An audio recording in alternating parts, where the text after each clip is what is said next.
by whom alone kings reign and princes decree justice, and from whom alone cometh all counsel, wisdom, and understanding.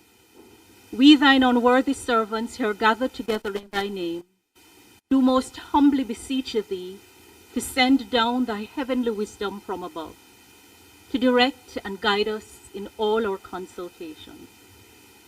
And grant that we, having thy fear always before our eyes, and laying aside all private interests, prejudices, and partial affections, the result of all our counsels may be to the glory of thy blessed name, the maintenance of true religion and justice, the safety, honor, and happiness of the king, the public weal, peace and tranquility of the island, and the uniting and knitting together of the hearts of all persons and estates within the same, in true Christian love and charity, one towards another, through Jesus Christ, our Lord. Amen.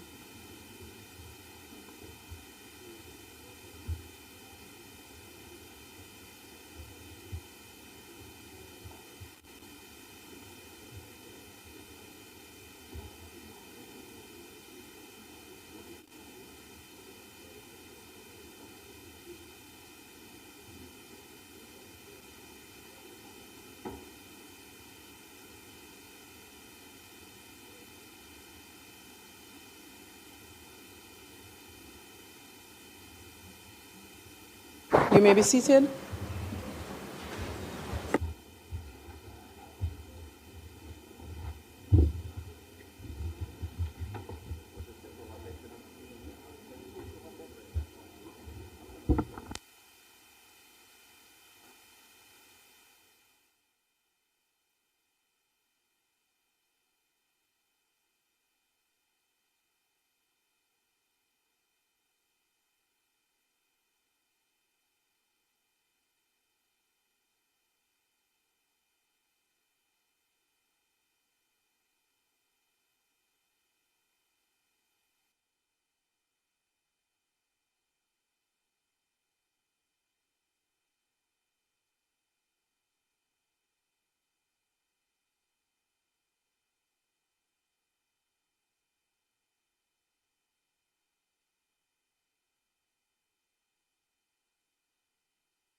This Honourable House now resumes its sitting. I wish to welcome all members and those in attendance a warm and pleasant good afternoon to this sitting of the House of Representatives for Thursday, March 19, 2026. Today we resume what has been a spirited and engaging budget debate. We will hear from the Most Honourable Prime Minister, who will make his contribution to the debate today.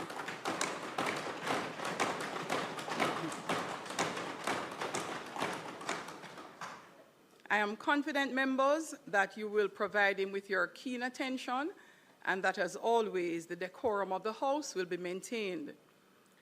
We are joined by a number of persons today, and I would like to extend a special welcome to the following persons.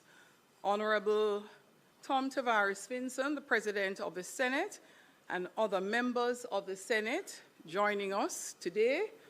It would appear our entire team of senators from the government side is seated in the Parliament. Welcome.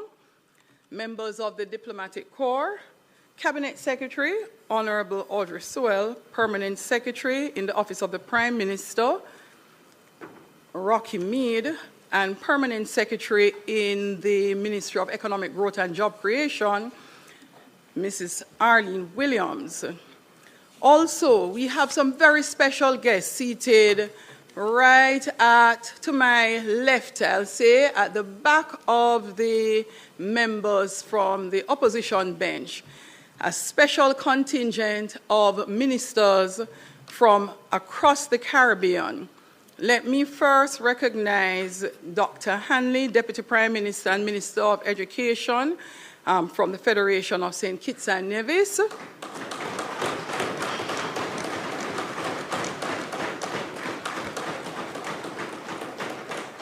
Honorable Sonia Parag, Minister of Education. She's from the Cooperative Republic of Ghana. Also, Honorable Chad Blackman from Barbados. Honorable Octavia Alfred, who joins us from the Dominica Republic.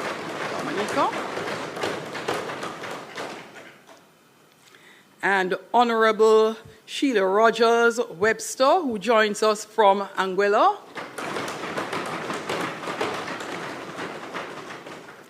Honorable Danny Butcher, who joins us from St. Lucia. Honorable Philip Jackson, who joins us from St. Vincent and the Grenadines. And Mrs. Lorraine St. Louis Need, Permanent Secretary, who joins us from Grenada. I'll make special welcome and mention of Dr. Wayne Wesley, who is the CEO and Registrar for the Caribbean Examination Council, who is also with us today. I hope I have not left anyone out. Let me say to the special seated guest from St. Andrew, West Central, welcome on behalf of your Member of Parliament,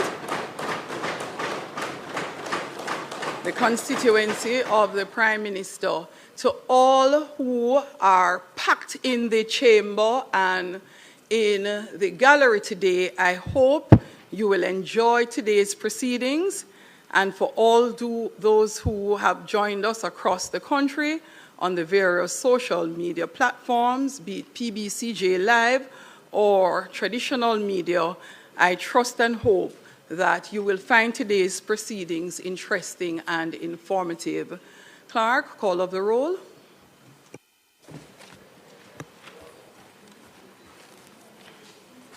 Mr. Clark. Here. Mr. Green. Here. Dr. Holness. Here. Dr. Chang. Mrs. Williams. Mr. Bartlett. Ms. Grange. Dr. Tufton. Mr. Mackenzie. Mr. Montague. Mr. Darrell Voss. Mr. Chuck. Mr. Charles Jr. Mr. Morgan. Ambassador Marks, Mr. Samuda, Dr. Wheatley, Mrs. Cuthbert Flynn, Mr. Terrelong,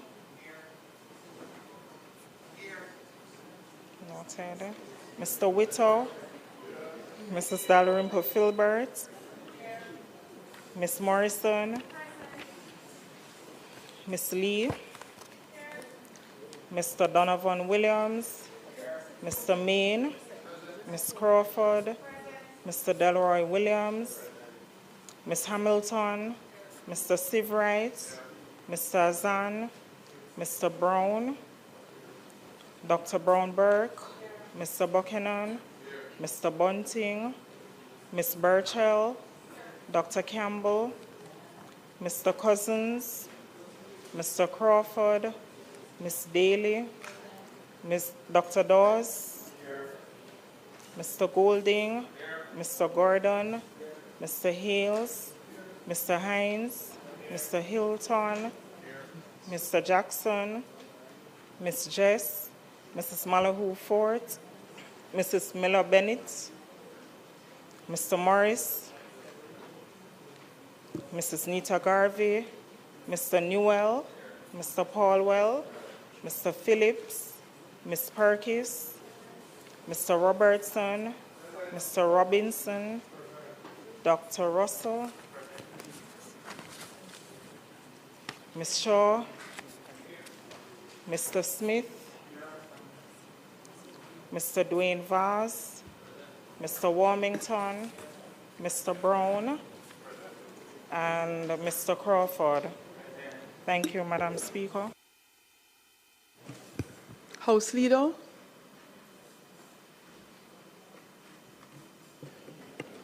Madam Speaker, could we go through the agenda straight to public business?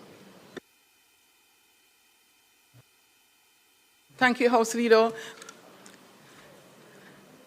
Statement by ministers, announcements, bill brought from the Senate, petitions, papers, reports from committees, notices of motions given orally, questions and answers to questions, motions that may be made at the commencement of public business requiring notice, motions relating to the sitting of the House, motions for leave to introduce bills, presentation of bills without leave of the House, first obtained, public business. House Leader.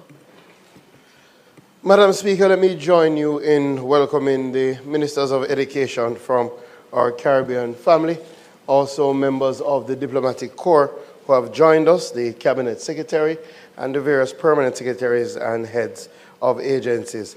Madam Speaker, today the budget debate will continue with the contribution from our Prime Minister, who successfully navigated us through COVID, successfully navigated us through Hurricane Beryl, and will successfully navigate us through Hurricane Melissa.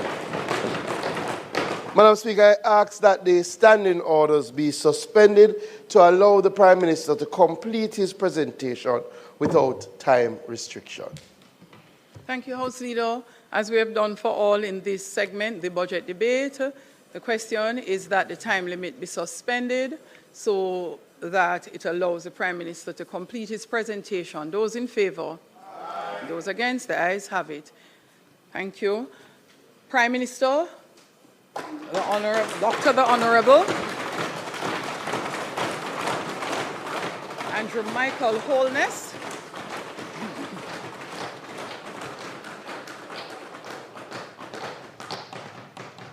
Excellencies of the Diplomatic Corps, Jamaicans at home,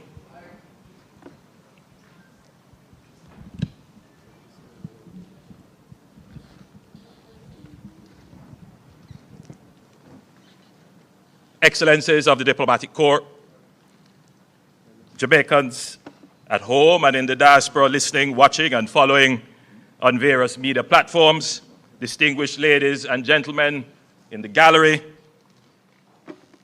Madam Speaker, honourable members, senators and former members seated in the well. I also join in welcoming the Ministers of Education from across the region that are here. They are in Jamaica for the CXC conference, but I guess they wanted to see what what all the excitement is about in the Jamaican Parliament. I welcome you not only as Prime Minister, but as a former Minister of Education. Madam Speaker, I stand before this Honourable House with a heart full of profound gratitude and a profound resolve. And I consider it a singular privilege to do this for the 11th time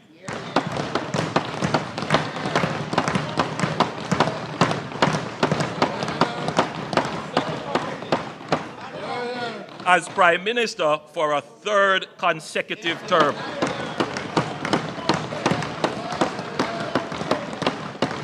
I give thanks first and foremost to the Almighty God for His grace and mercy upon this nation through the passage of Hurricane Melissa, for sparing us the full measure of what that storm was capable of, and the strength He has placed in the hearts of our people. Farmers, parents, small business owners, first responders, who rose from the rubble with a dignity and a determination that humbled me. I thank him equally for ordering my steps across 29 years of public service.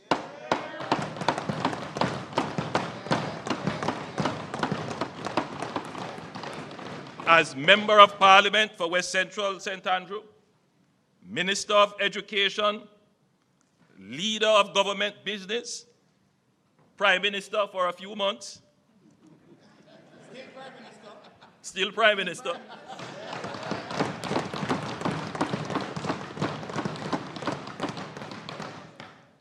Then the people's loyal leader of the opposition. And now Prime Minister once more.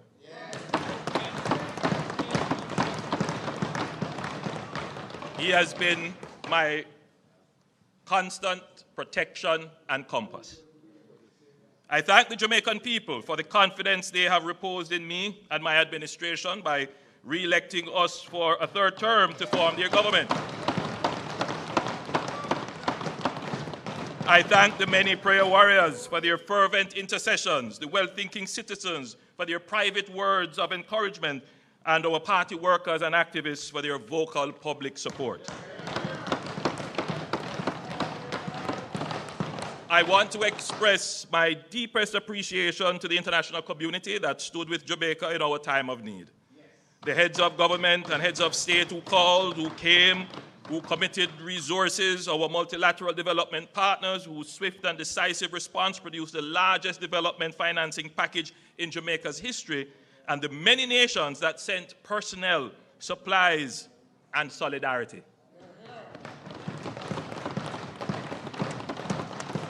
Including members of the CARICOM family who are represented here by their respective ministers of education. To the men and women of the Jamaica Defense Force and the Jamaica Constabulary Force and the Jamaica Fire Brigade, you walked in devastation on foot when that was the only option. Airlifted patients when roads had ceased to exist and distributed care packages to communities no one else could reach. You made every Jamaican proud, and this nation owes you a debt of gratitude.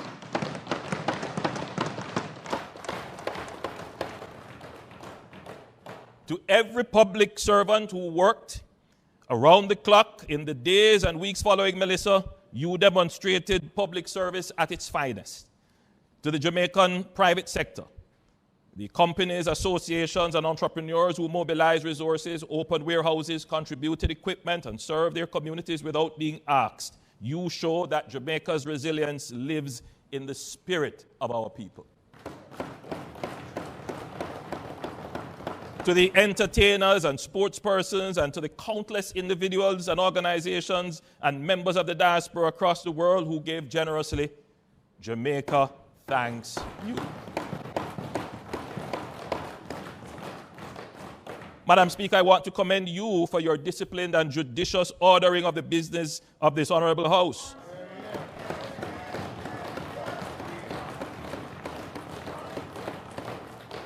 You well know the impact of public service on families.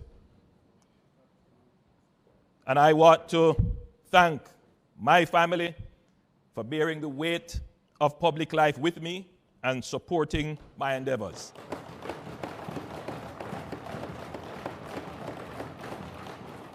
To the people of West Central St. Andrew, my extended family for 29 years, you continue to trust in me.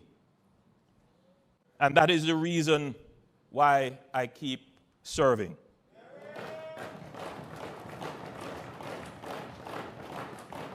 This year, there are some major projects which we will complete and on which work will commence. In a few weeks, we will complete and hand over 2 new multifamily housing solutions under the new social housing program to replace 2 dilapidated tenements. And we will begin construction of 3 additional multifamily housing solutions, including one in the community of Bell Rock to replace houses destroyed by fire in 2024. We will continue the development of the St. Paul's Lane community with the construction of a Golden Age home and sporting facilities. Construction will begin on parks and sporting facilities for the people of Sibbons Park and the Mall Road communities. Rehabilitation and repair works are slated to begin in a few weeks for the Olympic Court housing scheme under the National Housing Scheme Rehabilitation Program. Shortly, we will open the Olympic Gardens Performing Arts Center, and we will start the upgrade of the Kling Kling Oval. And I have good news for the people of Drewsland residing along the gully banks of the Sandy Gully. Repairs will begin on the collapsed sewer main and compromised retaining walls that pose a health and safety hazard to the residents. I'm certain the member from Western St. Andrew will also be pleased because it is a border area and we both share the challenge.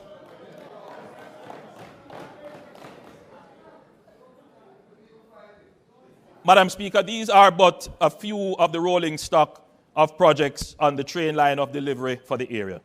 Every year, we are making significant investment in the communities. Crime is down, business activity is up, the Olympic Way hip strip is vibrant. There is still significant work to be done.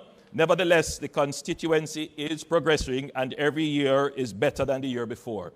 I want to acknowledge the newly elected councillor, Kelvin Hall, and members of the constituency executive, Ms. Lynn, Ms. Veronica, Ms. Finey, Ms. Sadie, Ms. Annette, all the people. All the stalwarts, too numerous to name. Madam Speaker, I also want to acknowledge the hard-working ministers of my cabinet, the dedicated members on both sides of this honorable house who serve Jamaica with distinction every day. I want to thank my personal staff and advisors, my communications team at OPM, and the dedicated members of my security detail. Madam Speaker, I want to especially acknowledge and thank the dedicated teams at the ministries that I lead.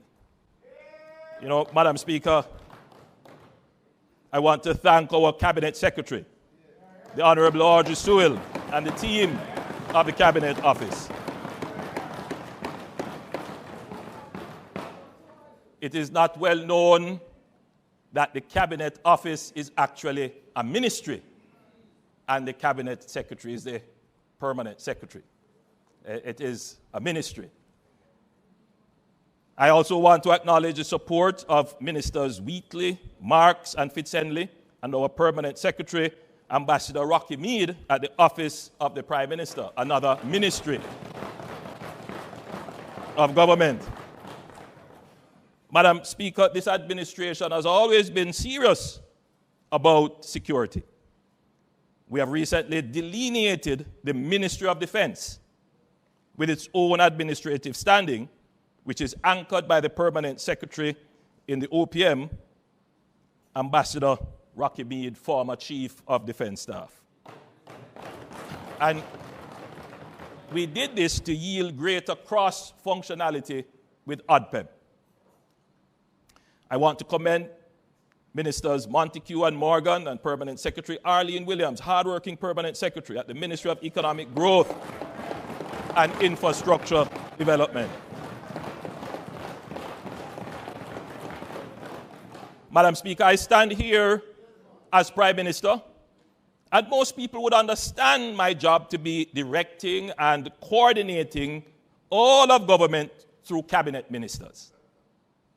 However, I also want to point out that I stand here as a Minister of Government as well, with direct oversight of several substantial portfolio responsibilities.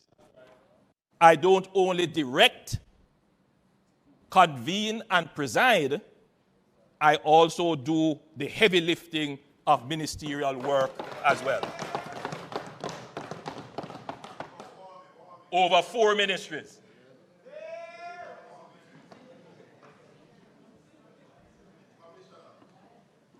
Madam Speaker, the leader of the opposition only talks.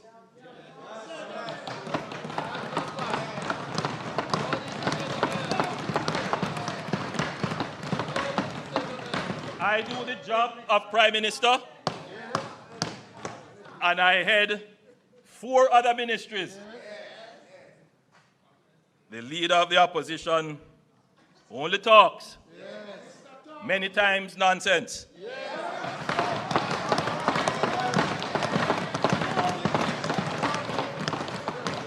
And takes home $27 million.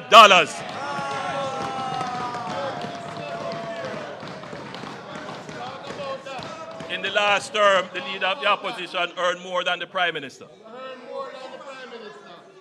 The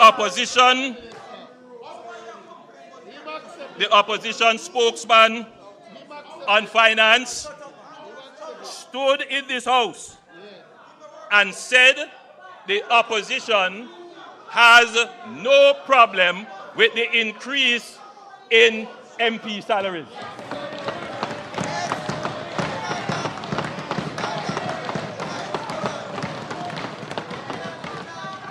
A few days later, the PNP General Secretary put out a release saying they strongly object to the salary increase for cabinet ministers and members of parliament. Yet, Madam Speaker, none of them, with their self-righteous objection, declined to take their salary increase. None of them.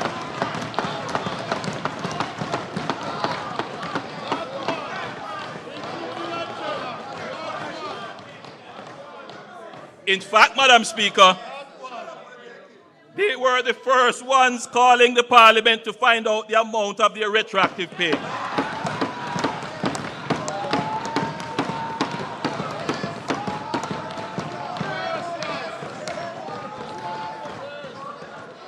I'll share this with you, Madam Speaker. A member on that side, not to be named,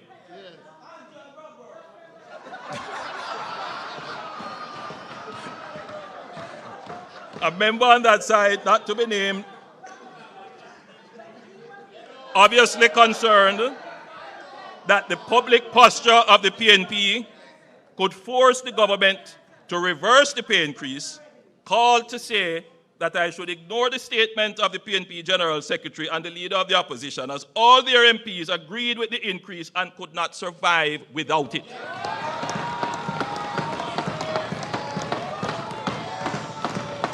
You know yourself.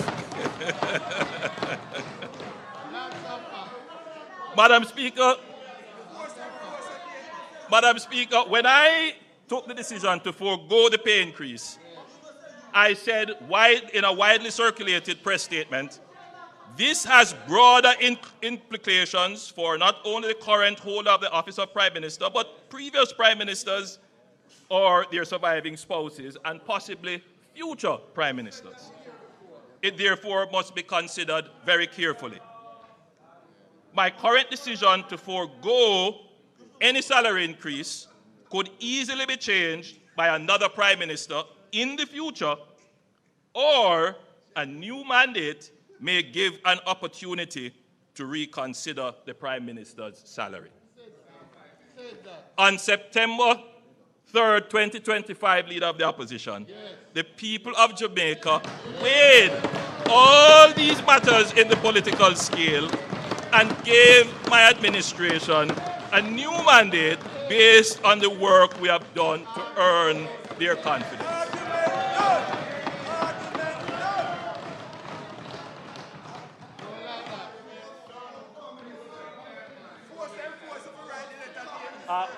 Madam Speaker, I have a gift here, if the standing orders would allow. I want to give it to the leader of the opposition. If you don't want it, that's fine. But I thought it would have been so appropriate. I thought this would be a good. By the way, Madam Speaker, this is a cap that is one of our local designers. It's a very popular cap, and I thought that the leader of the opposition would do well to have a cap like this.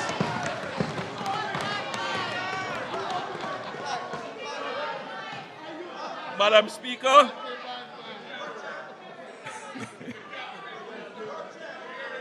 Madam Speaker, the opposition spokesman on finance raised the issue of the rate of capital expenditure. He went on to suggest that the size of the Ministry of Economic Growth and Infrastructure Development and its share of the national capital budget is a reason for slow utilization. Therefore, it should be deconstructed as a super ministry. The slow pace of utilization of the capital budget has nothing to do with the present configuration of the ministries. The cross-cutting issues of slow investment appraisal, permitting and approvals, procurement and contracting, coupled with a lack of efficient, well-resourced enterprise-scale contractors, is the cause of the low conversion of the capital budget into economic value, leading to greater levels of growth. In other words, we are an overly bureaucratic country with supply-side weaknesses which constrain our growth horizon. Despite these challenges, it must be noted that the Ministry of Economic Growth and Infrastructure Development, on average, has spent more than 97% of its capital allocation over the last 4 budgets.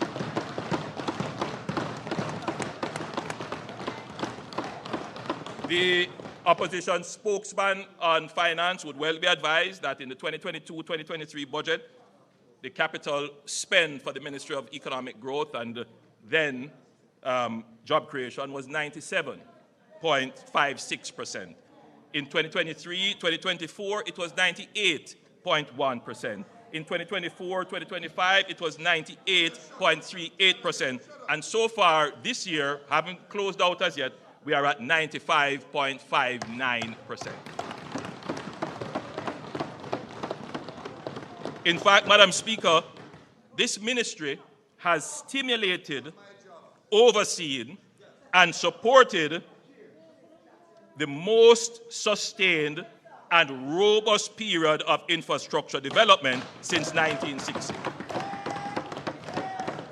which in turn has resulted in the last decade being the most consistent and sustained period of quarterly growth in the last 30 years.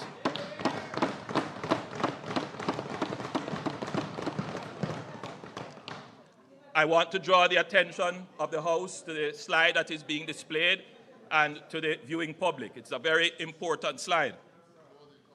The economy under the Jamaica Labour Party returned 20 consecutive quarters of growth between the last quarter of 2015 and the COVID interruption. Before that, the longest quarterly stretch was 9 quarters. So there is a fundamental change in the Jamaican economy. The only time that we have not had growth would have been the COVID impact and the burial impact. The beauty of this graph that is being displayed, this table, is the speed at which the economy recovers. So, Madam Speaker, you know, there is something that we admit up front. This is not the growth rate that we would like to see. It's still very low. Nobody debates that. But, Madam Speaker, it is better than episodic growth. It is better than long periods of no growth. To get to growth, Madam Speaker, 2 things are necessary. They're not sufficient, but necessary. The first is to get to growth, Madam Speaker.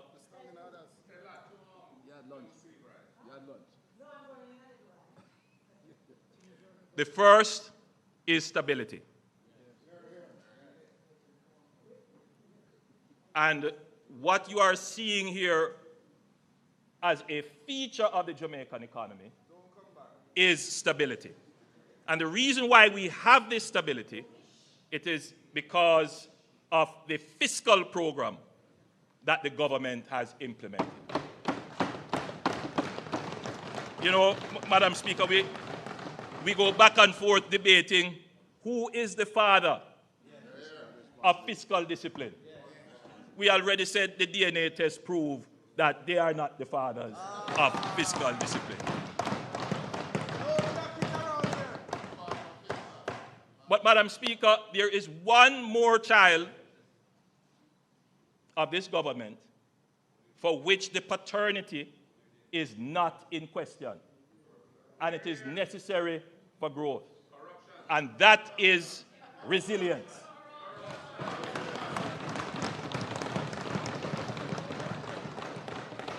Madam Speaker, the author of Jamaica's resilient economic performance is this administration.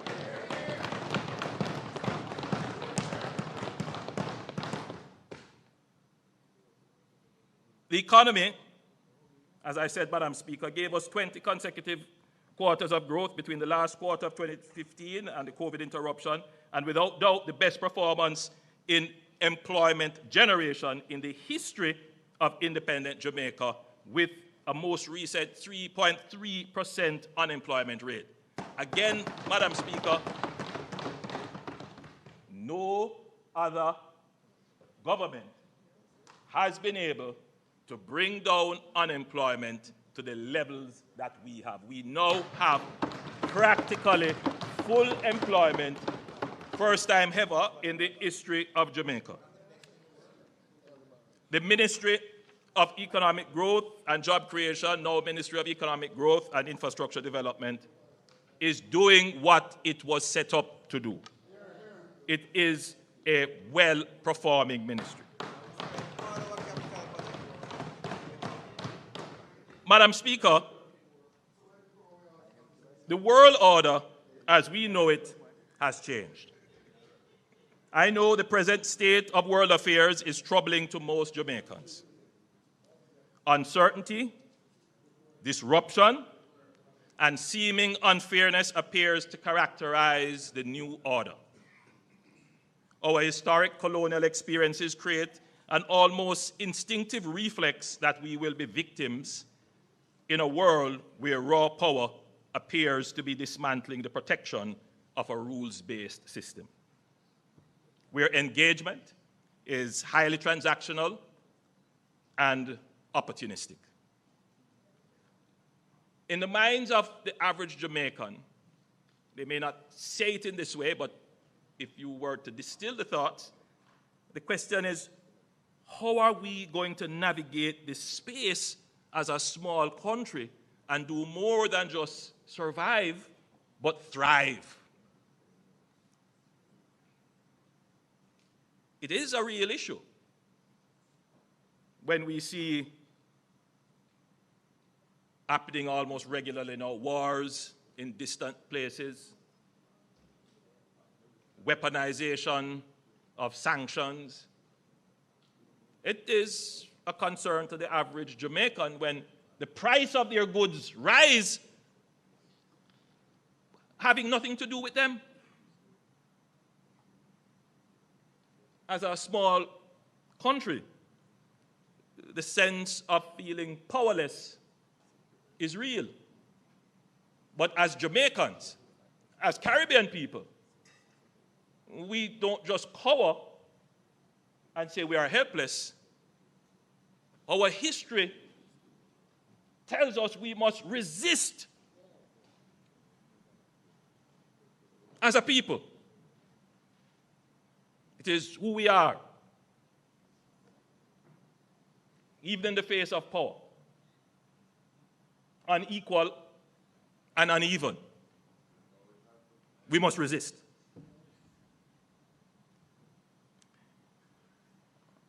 I think the first strategy, however, Madam Speaker, is that we must learn from our past. It is not the first time that the global order has changed in profound ways. We could go back to the Napoleonic era, but we won't go that far. Let's go to the post-World War II era, 1945 to 1950, when the actual multilateral system that exists now was formed. Born out of the ashes of global conflict, it is the most decisive and extensive ordering of global affairs in modern history. The United States of America and the Allied powers constructed a global order anchored on the formation of the IMF, the World Bank, the United Nations, and the General Agreement on Tariffs on Trade, GATT, which we now call the WTO. This multilateral order drastically reduced interstate conflict and enabled unprecedented economic growth over the last 80 years. It is not perfect, but it is better than anything that existed before. Madam Speaker, while multilateral rules-based institutions were being established, two other developments were happening in parallel. Many other developments were happening, but I want to focus on just two. The first is the emergence of what is called a bipolar power structure, which we generally call, at the time when it was emerging, the Cold War. Two superpowers, the United States and the Soviet Union. Between 1947 and 1991, the world split into two completing blocs, the US-led Western Bloc and the Soviet-led Eastern Bloc, each with its own military alliances, economic systems, and ideological frameworks. The second process, Madam Speaker, was the process of decolonization. And this was accelerating. Empires could no longer afford their colonies. Resistance against colonialism internally increased, moving dozens of states to independence across the world. Asia in the 1940s through to the 1950s. Africa in the 1950s through to the 1970s. And the Caribbean in the 1960s through to the 1980s. The United Nations started in 1945 with 51 countries. Today, it has 193 countries. Newly independent states joining this new rules-based multilateral system essentially created a third bloc. And you would hear these terms being used, I certainly heard it when I was growing up, referring to this third bloc as the third world. So the new system of global order, when it emerged with two blocks, the Western Bloc, the Eastern Bloc, divided by a Cold War, a process of decolonization which gave states independence, creating a third bloc. Madam Speaker, the multilateral system afforded newly independent nations like Jamaica a voice and a vote. That was very important in the multilateral system. A voice and a vote. But, Madam Speaker, we had no power. We had no military power. And we had no economic power.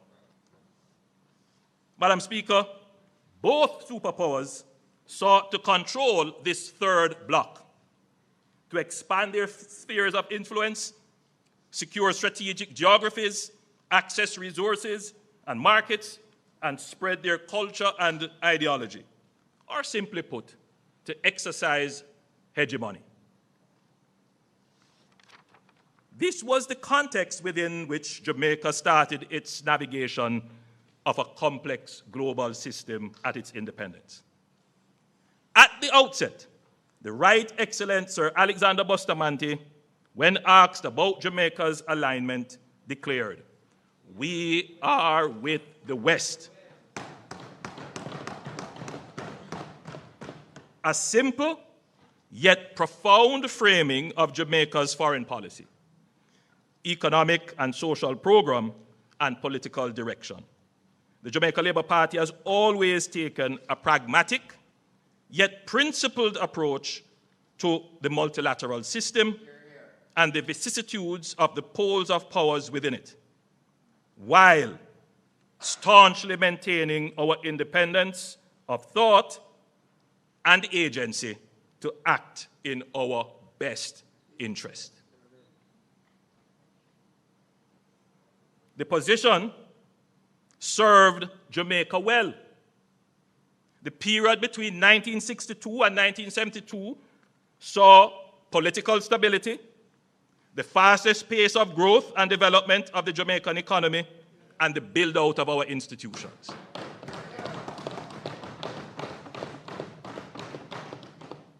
Madam Speaker, the period 1972 to 1980 of the Cold War era, the PNP government under Prime Minister Michael Manley changed Jamaica's political, economic, and social development policy and trajectory to democratic socialism, which also informed a change in Jamaica's foreign policy outlook. During that period, Jamaica joined the non-aligned movement and pursued relations with other socialist and communist countries of the Eastern Bloc, including Cuba. This was a fundamental and consequential shift based on an almost fanciful ideological aspiration. It placed us in the crossfire of a power struggle between superpowers which was not in our interest and had negative consequences domestically.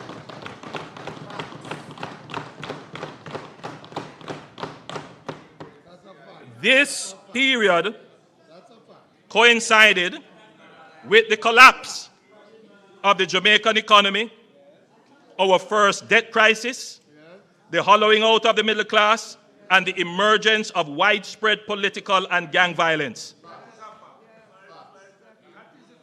Many of the challenges we face today are anchored in that period of our history.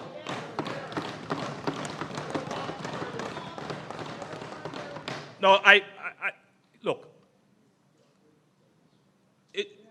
I know what I have said here is going to stir up our antness, because people do feel very strongly about this period, but I don't think it is ventilated enough. Look, no, what I've said here is not opinion. These are the facts. These are the facts. If you ask me for my opinion, I will give you my opinion. Right? And my opinion is that I admire Michael Manley's intellect. I admire his willingness to challenge, but I also question his judgment.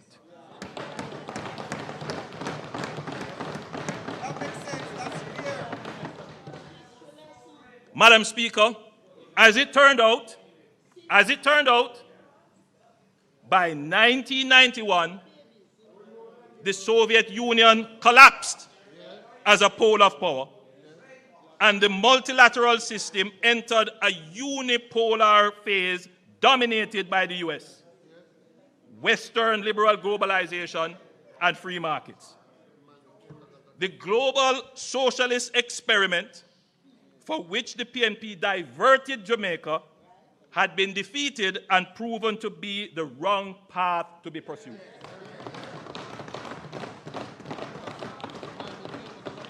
Now, here are the facts. Michael Manley, and this is part of why I admire him as well, would come back to power a reformed man in 1989, abandoning the policy of democratic socialism, embracing the IMF, liberalization, privatization, free markets, and pursuing closer ties with the United States. And this is what the part of the history that is not reconciled. Why did we go down that path? In the first place, should not have gone down that path. Only to go to the White House. That is the question that keeps bothering me.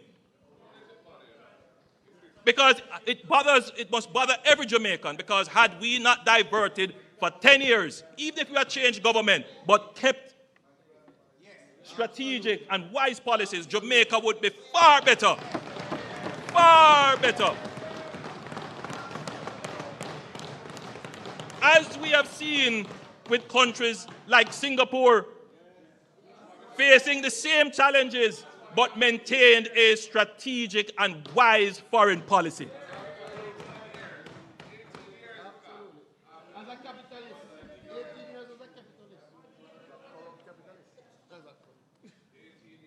Madam Speaker, today we see the global system changing again, moving from a unipolar world to now a multipolar world, with the rise of China, India, the reassertion of Russia, and the EU. There are now more players who can exercise military, economic, technological, and normative power within the multilateral system than when it was designed 80 years ago. This means there is likely to be greater contestation within the multilateral system and less automatic consensus on issues and solutions. There is also a greater likelihood of fragmentation, which is what we are seeing now, as powers seek to advance their interests unilaterally. It begs for a reform, urgent reform actually, of the global multilateral system. We cannot abandon it, but it must be reformed to take into consideration these new power dynamics that have emerged. In this dynamic foreign policy environment, Jamaica must be strategic. We cannot go down the road of ideological rhetoric. Been there, done that.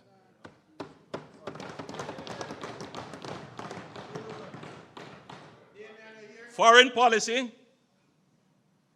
is about having a clear framework of principles and values within which we pursue our interests, while treating with the interests and powers of others with whom we engage.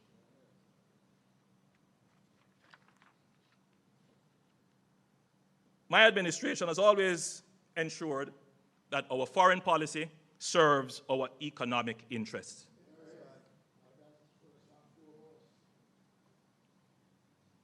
Whatever I do must make sure that Jamaica can recover quickly, that the person in Westmoreland whose house has not yet been restored, that the chances of a quick restoration is not hampered.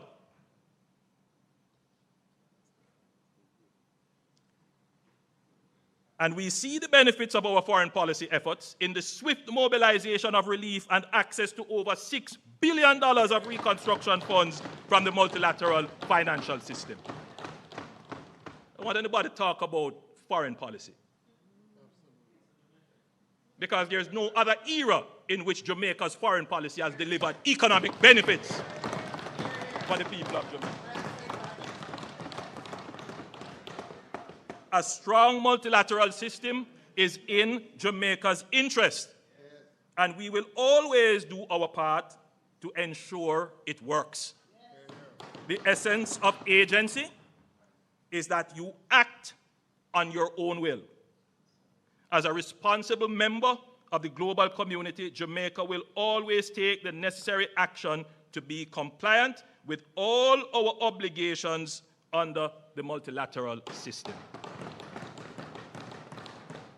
Nobody has to put sanction on us or force us because we have agency. The country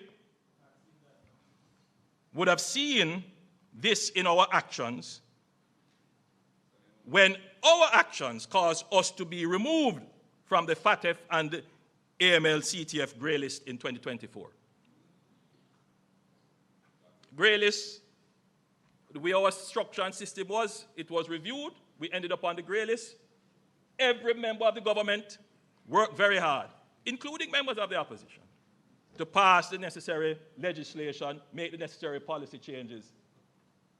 I mean, there were those saying that these, imperialists imposing global financial things on us, make we resist it.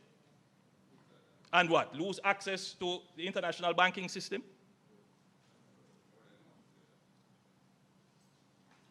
That's the logic of the argument. Yes, there are things we must resist when it comes to our values. There are things that define us as Jamaicans that we're not going to change on those. Man is a man, woman is a woman. We're not going to change on that. So we do. But we look at the things that are also in our economic interest. All right. So, Madam Speaker, similarly, when concerns were raised with the government of Jamaica by the United States regarding the Cuban medical mission more than a year ago, I want you to pay attention to that. More than a year ago, we reviewed the program against our laws and the various multilateral conventions under which we have obligations. And let me say from the outset that the Cuban medical mission has been beneficial to the people of Jamaica. The Cuban doctors and nurses have assimilated quite well in our hospital system and have developed strong bonds with the people they serve. I can say that Jamaicans love them and want them to stay. However, there were some aspects of the program which were brought to the attention of the Cuban counterparts, our Cuban counterparts, to include how personnel were paid, that run counter to our own laws and several international conventions. We were hopeful that adjustments could be made to the program to make it compliant and that we could have reached some agreement where we could continue to have the direct services of the Cuban health professionals who are here. We continue to be hopeful that some agreement, arrangement, some changes can be made to the program. We continue to be. However, Madam Speaker, I want it to be noted and always acknowledged in the debate that every year since I have been Prime Minister and before, in this House, we have debated motions on the embargo on Cuba. Yes, my administration did that. Carrying on the position of the PNP administration and the JLP administration before and the PNP administration before. So this notion about abandoning friends, and look here, man, keep that in the 70s. We are in a different era now.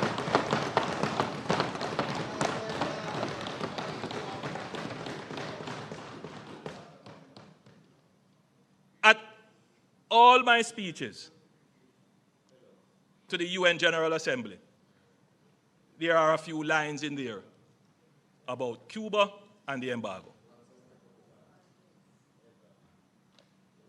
When I spoke at CARICOM, I spoke fairly and frankly.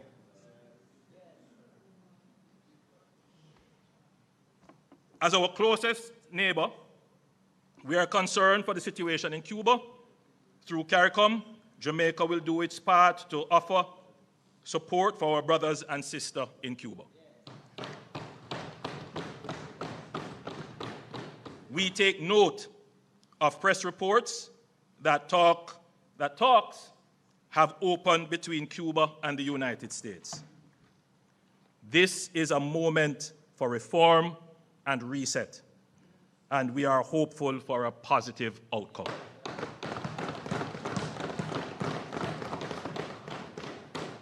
In all of what is being said and insinuated, there's one question that must be answered. What would the PNP have done? Absolutely. Nothing different. Absolutely. You couldn't say. Well, we won't know. We won't know.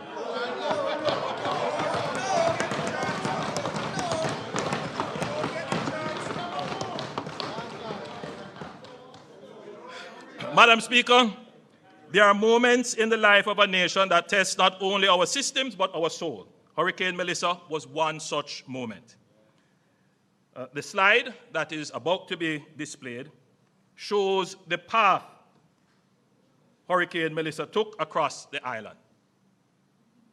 Hurricanes are becoming more frequent and more intense. And I want the country, members of parliament, the guests here to internalize what I'm about to say. In the 65 years since 1960, the Atlantic has produced 799 recorded storms in the last 65 years. Remarkably, 201 of them, or a quarter, occurred in the last decade. Of the 34 Category 5 hurricanes recorded since 1960, 14, or roughly 38% of them, have occurred since 2015. If that is not showing you that the climate is changing,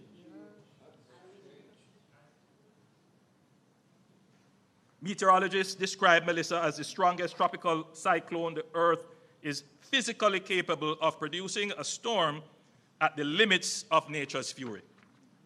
When the winds finally settled and the rain relented, what greeted us in western parishes was not merely damage, it was devastation of a kind that defies description. Madam Speaker, I have seen photographs of Hiroshima, the haunting, flattened silence after the atomic bomb fell in August 1945, a city reduced in a single moment to ash. When I traveled through St. Elizabeth and Westmoreland in the days after Melissa, I understood viscerally what that kind of erasure looks like. And yet, Jamaica did not fall. We were tested at the very limits of nature's power, and we did not break. Our economy held, our institutions functioned, and our people adapted. In those same parishes, even as debris still lay heavy across the land, I met farmers already planning their next planting. I met mothers clearing the rubble with their bare hands so their children could have somewhere to sleep. I met small business owners who had lost everything but were ready to start again. In those moments, I felt something that no storm on earth can touch: the quiet, indestructible resolve of a people who have never, not once in our history, chosen to surrender. Madam Speaker, before anything else, we acknowledge with gratitude, humility, and reverence that God's hand was upon this island, and that we were spared the full measure of what Hurricane Melissa could have done. But alongside grace, Proverbs 22, verse 3 tells us that a prudent man foresees danger and takes precaution.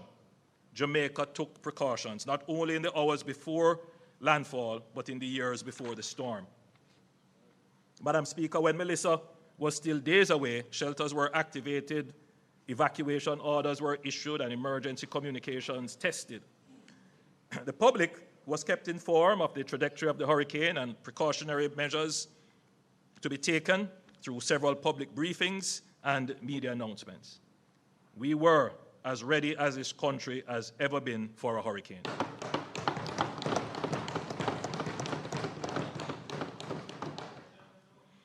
The investment this government has made in our security forces over the past decade, expanding personnel, equipment, and technology, growing our helicopter fleet, which turned out to be a very wise investment, strengthening our offshore patrol vessels, deepening our engineering and logistics capacity, paid dividends in those critical hours and days after Melissa struck. The seamless interface between national coordination and operational capacity was one of the defining institutional achievements of the Melissa response. It is a model we will build on, strengthen, and sustain. Madam Speaker, we would not be doing justice to the response if we did not also acknowledge what the experience exposed. Melissa stretched our systems, logistics chains were strained, fuel and maintenance capacity came under pressure, maritime and air assets ordinarily deployed to border security and surveillance had to be diverted to humanitarian relief, creating windows of reduced coverage, which we cannot afford to ignore. These are not failures, they are lessons, and we are acting on them. In recognition of the strategic importance of disaster management to national security, the government transferred the disaster preparedness and emergency management portfolio to the Office of the Prime Minister.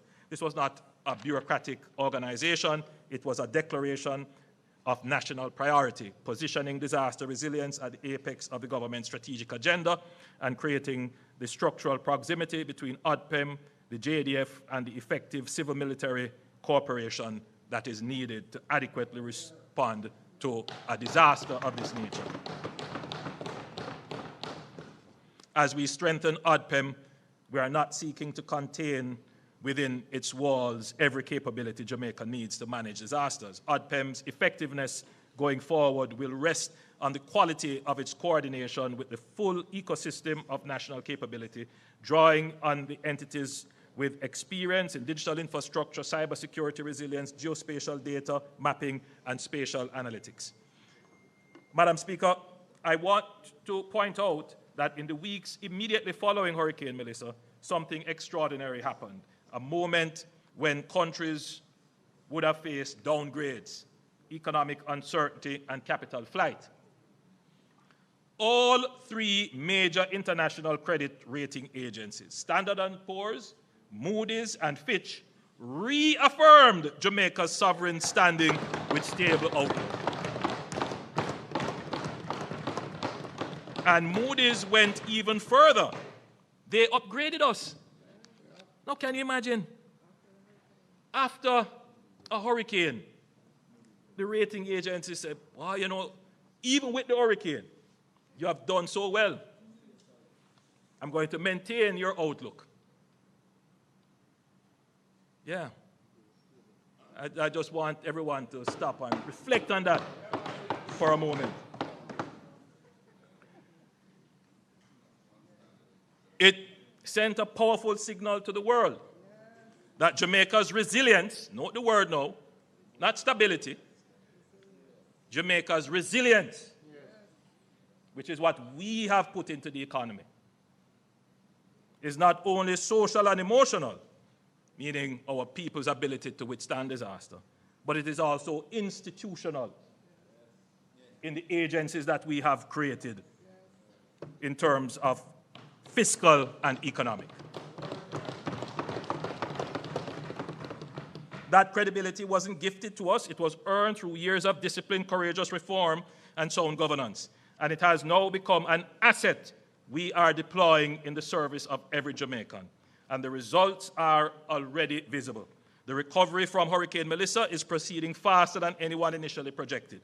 But speed of recovery does not happen by accident. It is a product of fiscal strength deliberately built and strategically deployed.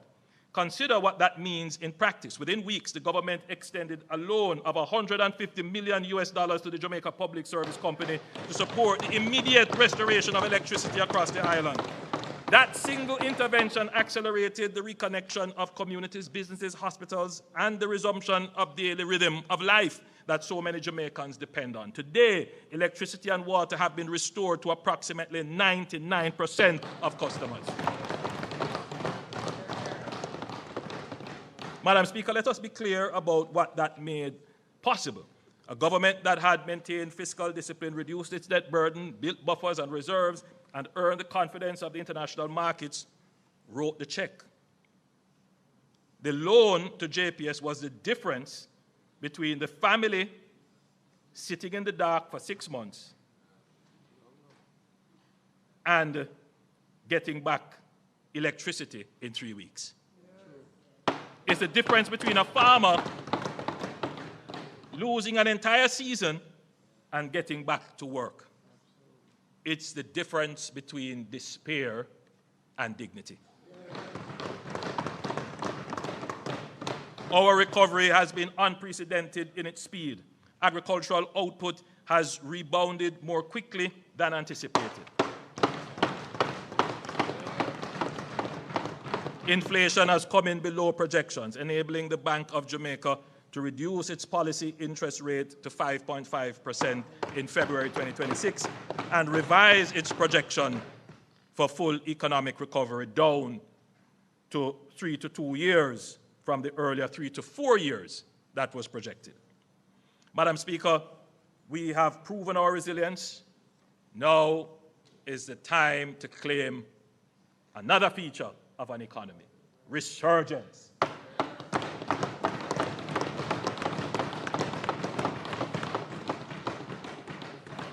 So you move from chaos to no growth, to stability, to resilience, and now, Madam Speaker, today, this budget is the first declaration that Jamaica will resurge.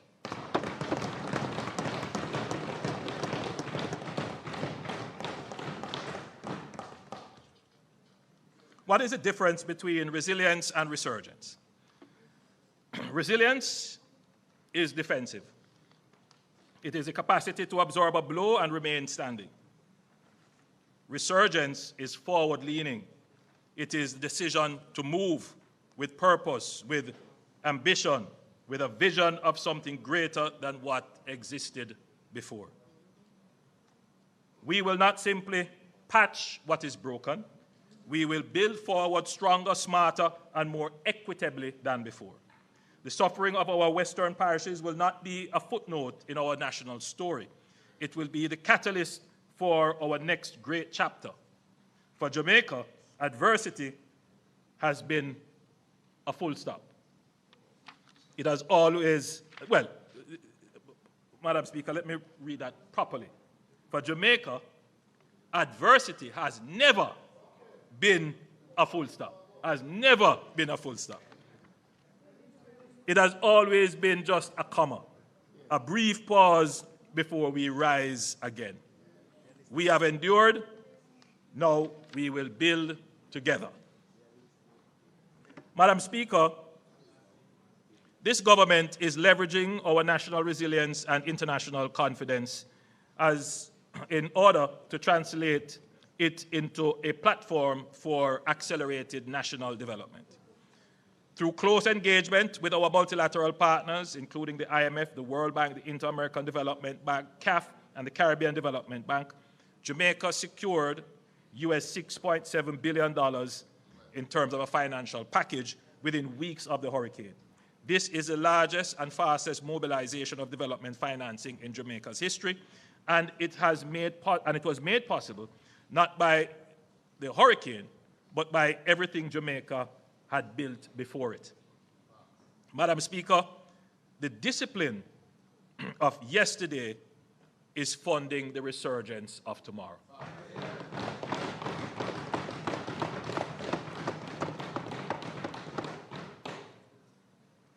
But financing alone is not enough. we must, as a country, confront an uncomfortable reality.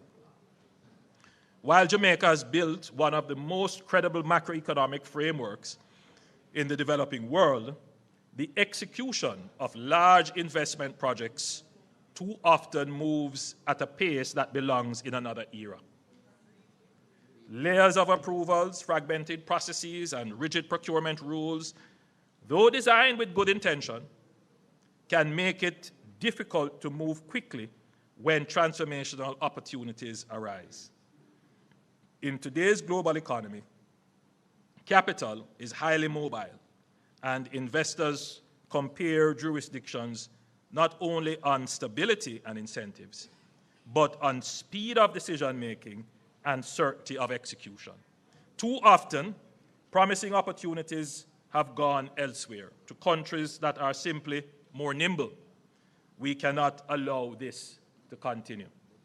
Even recently, Madam Speaker, I have seen projects that were eyeing Jamaica. Investors got frustrated and have gone elsewhere. We are advancing two powerful and complementary reforms. One focused on how we build infrastructure and the other on how we attract and accelerate transformational private investments. NARA will have special powers, that is the National Reconstruction and Resilience Authority, will have special powers to accelerate development approvals as well as procurement, enabling the execution of resilient infrastructure projects at a scale and speed this country has never seen before.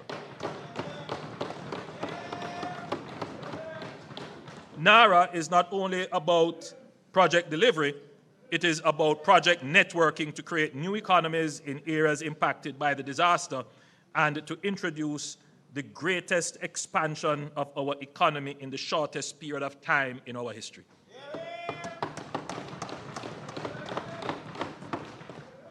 Madam Speaker, NARA will turn a crisis into an opportunity for Jamaica.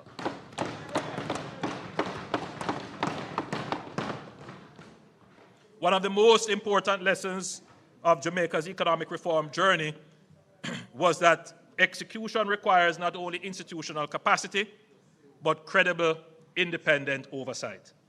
The Economic Program Oversight Committee, EPOC, became internationally recognized as a model of transparent, civil society-led accountability that gave Jamaicans and international partners confidence that the fiscal program was being implemented as agreed. We will use a similar model for NARA called JAMROC, that is Jamaica Reconstruction and Resilience Oversight Committee.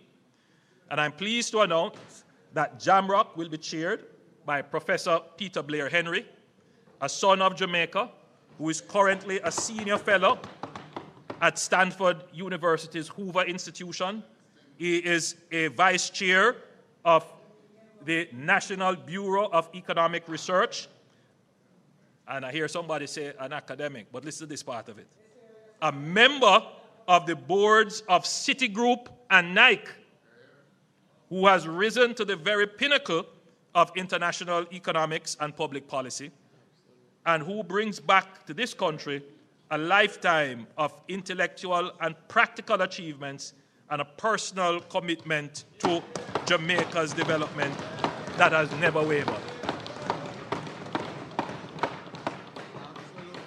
The search for NARA's chief executive officer is also well advanced. Following an open advertisement, both locally and internationally, 5 candidates have been shortlisted, and we are going through the interview and evaluation process. Madam Speaker, a complementary reform to NARA addresses the investment attraction problem. We will introduce a new framework called Fast Jamaica, the facilitated acceleration of strategic transformation. This will be part of our national growth inducement strategy through investment. Fast Jamaica will establish a dedicated pathway to fast-track strategic priority investment projects critical to Jamaica's economic transformation, particularly those with an investment value of US $150 million or more that can commence implementation within a year and could be integrated into the NARA network of projects.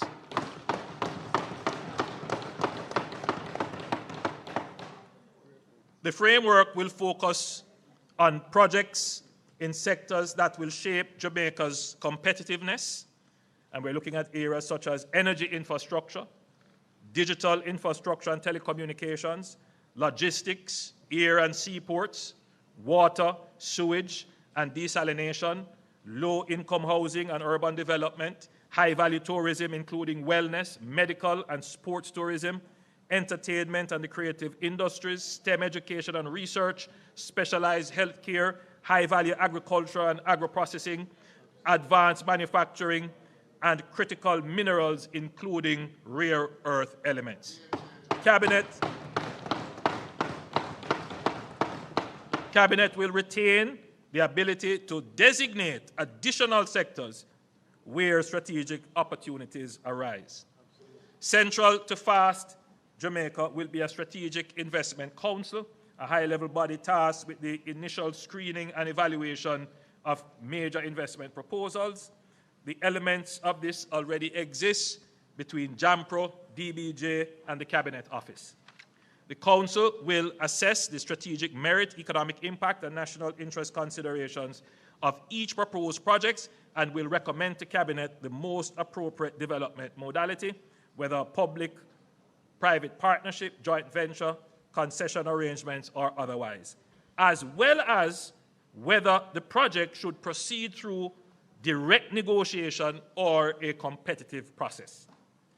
Projects approved by Cabinet will be designated strategic investment projects and will benefit from accelerated approvals across government, coordinated regulatory engagement, and dedicated facilitation teams to ensure efficient execution.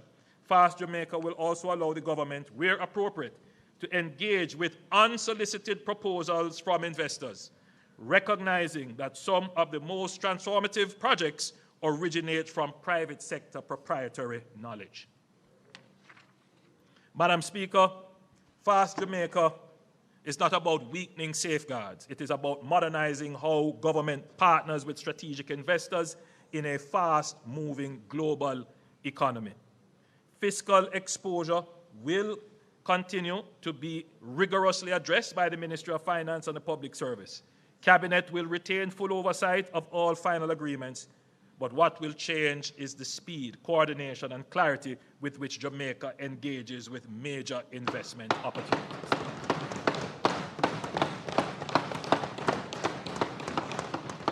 Together, these reforms represent a fundamental shift in Jamaica's execution architecture.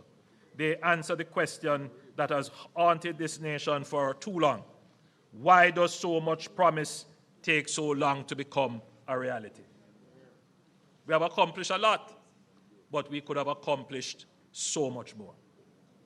So, Madam Speaker, NARA is established. We will have the legislation. I will table the legislation today.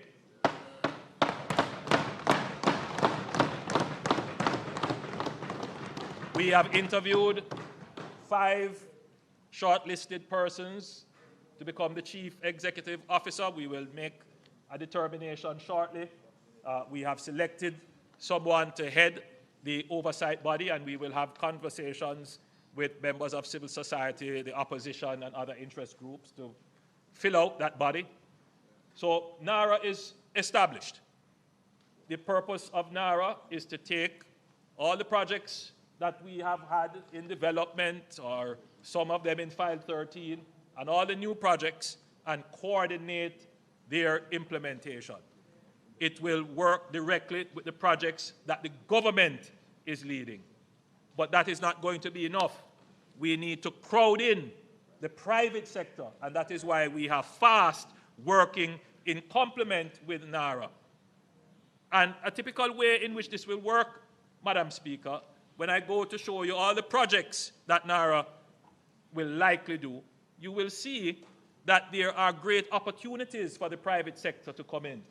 Every highway that we put in opens up lands for housing, low-income housing, for tourism, for agriculture, for manufacturing.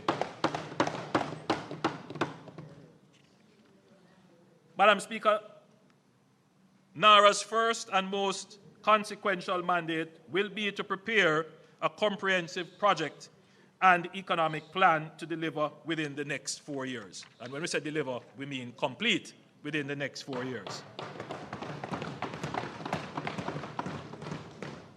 Today, I lay out a transformative vision for Jamaica by highlighting several national projects across the length and breadth of the country. Many of these projects are not new. They have appeared in development plans, consultancy report, policy discussions for years, in some cases for decades. This vision was never the problem. What was missing was the mechanism to convert them from aspirations into reality. The financing, the institutional architecture, and the enabling environment. We now have all of these.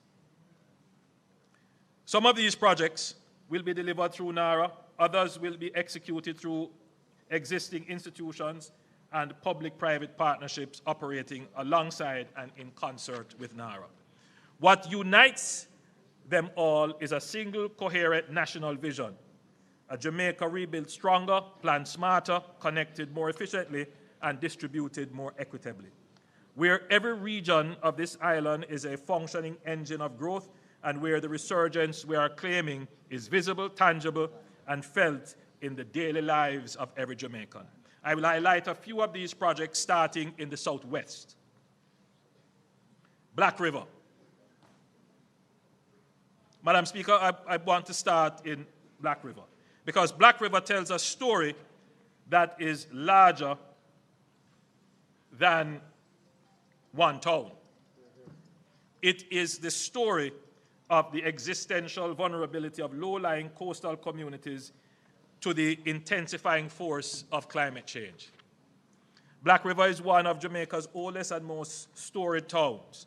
Founded in the 18th century, it was among the first places on this island to receive electricity, piped water, and the motor car, a proud maritime hub, the commercial heart of St. Elizabeth, gateway for the logwood and rum and pimento trade that shaped our economic history.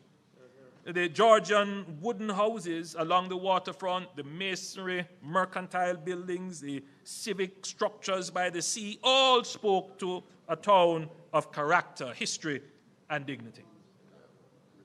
But Black River grew as many Caribbean coastal towns grew, parallel to the shoreline. Its hospital, its courthouse, its market, its homes, all concentrated along the coast, all exposed. For generations, that vulnerability was managed, tolerated, absorbed, but Hurricane Melissa ended that. Storm surges of 8 to 14 feet tore along the Crane Road corridor. The historic waterfront was devastated, civic buildings destroyed, critical infrastructure severely compromised. Madam Speaker, we will not rebuild Black River as it was. We will rebuild it as it should be.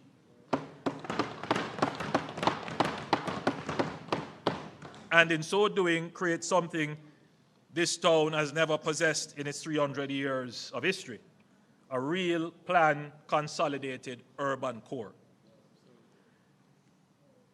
The Urban Development Corporation, working with our development partners, is advancing a climate-resilient redevelopment plan that separates what belongs inland from what belongs on the coast.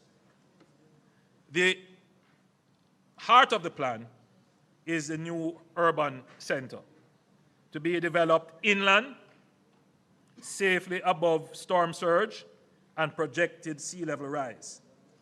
And you can see a representation of where that urban center is going to be and what it, well, that's the waterfront, but what it could look like. So this is where Black River's essential public functions, its hospital, courthouses, municipal offices, police station, tax office, schools, market, and transport hub will be consolidated into a planned, workable, flood-safe precinct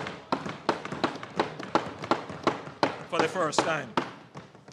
It will have a proper town square, a civic park. The buildings will be designed to withstand Category 5 wind loads. Built on elevated platforms above projected sea level rise scenarios with utility corridors, drainage infrastructure, and emergency redundancy. The historic waterfront will be protected by a layer of coastal defense systems, submerged offshore breakwaters to dissipate wave energy before it reaches shore, a concrete seawall integrated with a continuous public boardwalk, and engineered revetments along the most vulnerable stretches of coastline.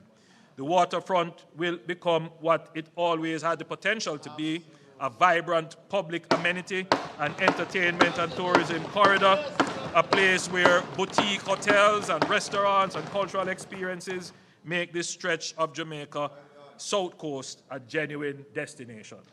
So,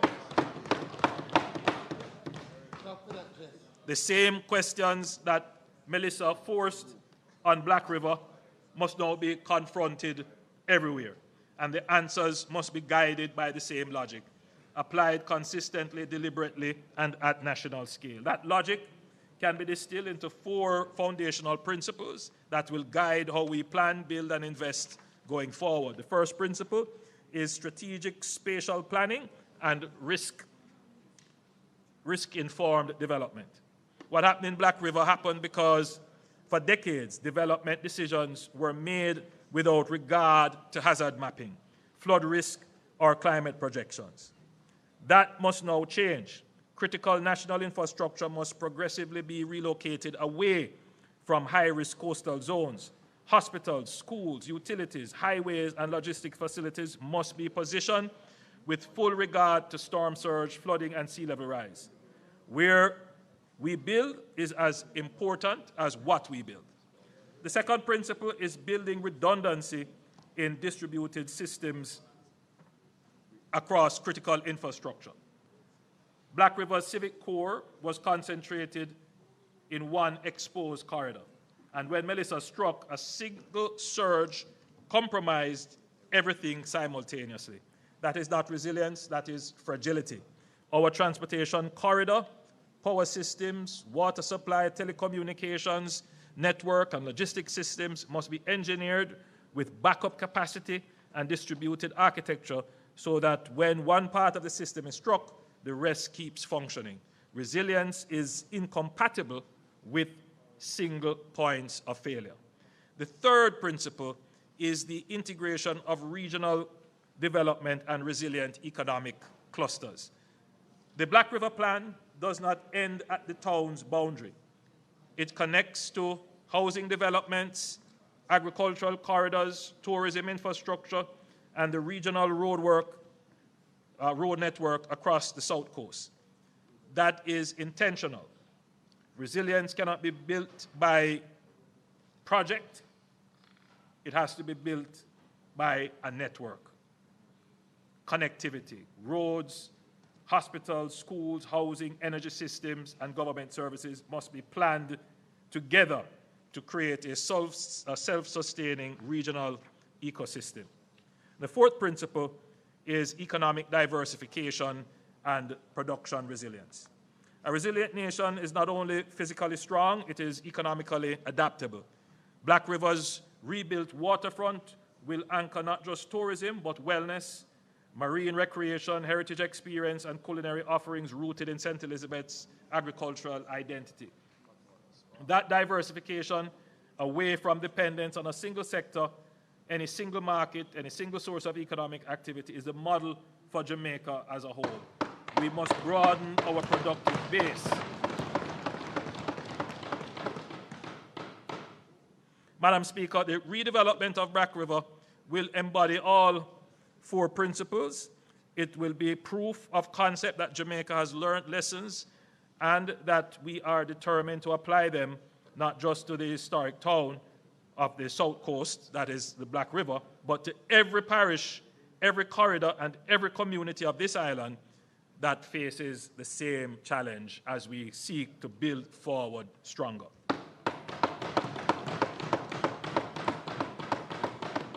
Now, Madam Speaker, I know the people of Black River are anxious. Your MP, I mean, I could only describe it as anxiety. He's also anxious. Particularly persons who own property in proximity to the coast that sustained damage. There's a certain level of uncertainty. They're not sure whether or not they should rebuild, restart. Many of them have reached out to say, Prime Minister, I don't want to restart. In fact, there are several who have said, you know, I was even contemplating coming out of business. Melissa's hastened the decision, but they want some indication so that they can figure out how to plan. And we hear on our side the magnitude and scale of what we are planning to do can't be rushed.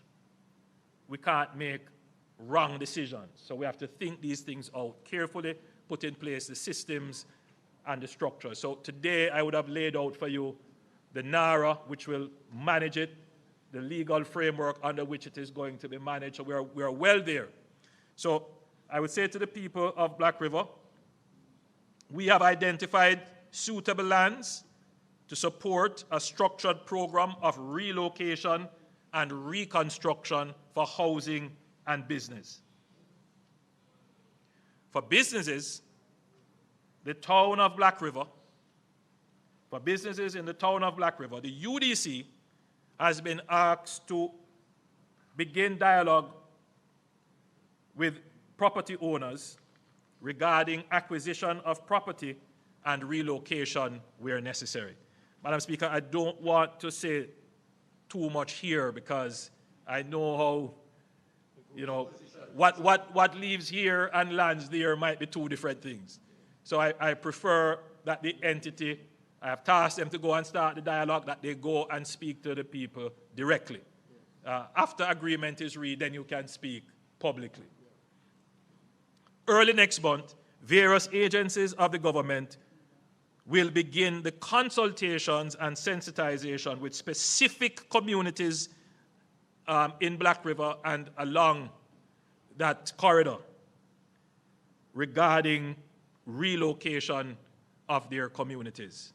The truth is there are just some communities that proximity to the swamp, threat from the sea, when we look at all of the risk maps that the best option is to relocate. But we know how difficult this is.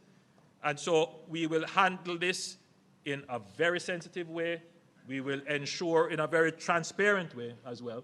We will ensure that nobody is at a loss and that livelihoods are enhanced as a result of it. It is not something that is going to happen overnight. We acknowledge this, but it is something that we must do. So we will start the conversations individually with them. Madam Speaker, as you can see, there are several exciting transformational projects planned for the southwestern region, including Fonthill. Yes, with its world-class ecotourism potential, Fonthill is down for development. The airport in Little London, which was already announced, that will be brought on to the NARA project sheet, and the new urban center in Negril, that as well will be brought on to the NARA sheet. And I wanted to just draw your attention to the road network. There, the lines in red are showing you new highways and corridors that will be built. One of them will be the extension of the east-west highway from the Williamsfield leg, bypassing Spur Tree, and then there is another corridor which will not run on the coast, but more inland, but will connect to where the new Black River Urban Center will be. So all of these roads will be under NARA, and they will be started and completed within the next 4 years. In fact, these roads should be completed within the next 3 years. What we learned from the hurricane is that in the immediate few days, we did not have access. The roads were impassable, they were blocked. And, you know, one of the problems was just how the road was built. We had no challenges with the highways. No highway was blocked because these roads were built to different standards, different drainage provisions were made. Now, St. Elizabeth, which didn't have it before, will now have 2 modern highways traversing the parish.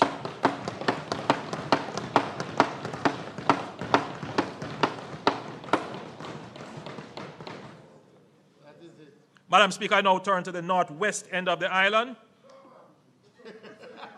Relax, man.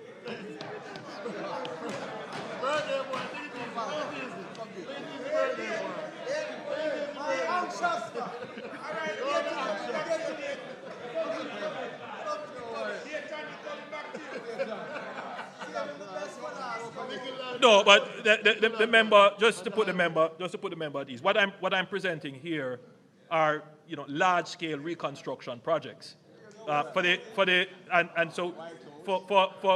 for Westmoreland. You would have heard what we're going to do with Negril and so forth.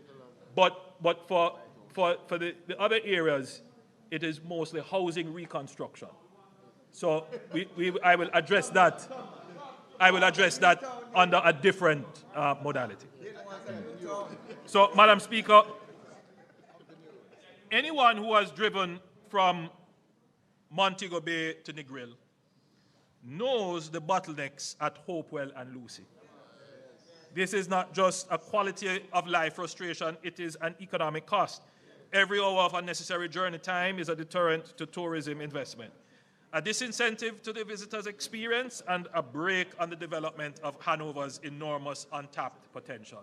Madam Speaker, Hanover has so much potential, but it is, you know, almost like an interland in Jamaica. And in the same way that we have opened up St. Thomas, we will open up Hanover for development.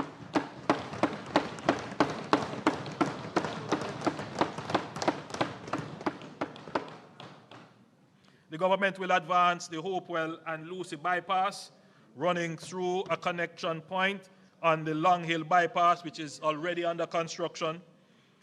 In St. James, traversing westward with Link Road serving both Hopewell and Lucy before terminating on the westward side of Lucy. The alignment will run approximately 3 kilometers south of the existing coastal road. This will unlock the entire waterfront stretch between Montego Bay and Negril as prime resort lands.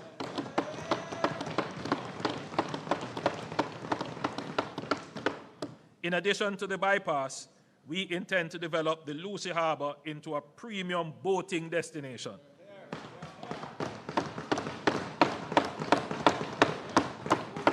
Sheltered from the prevailing winds, with deep natural water and proximity to emerging resorts on that belt between Montego Bay and Negril, Lucy Harbour has every natural attribute required to become a premium boating destination. So under NARA, this is something that we will do to create the economic incentive, but this is a perfect project for private sector. And so NARA will stimulate, facilitate, coordinate, but more than that, get it done quickly.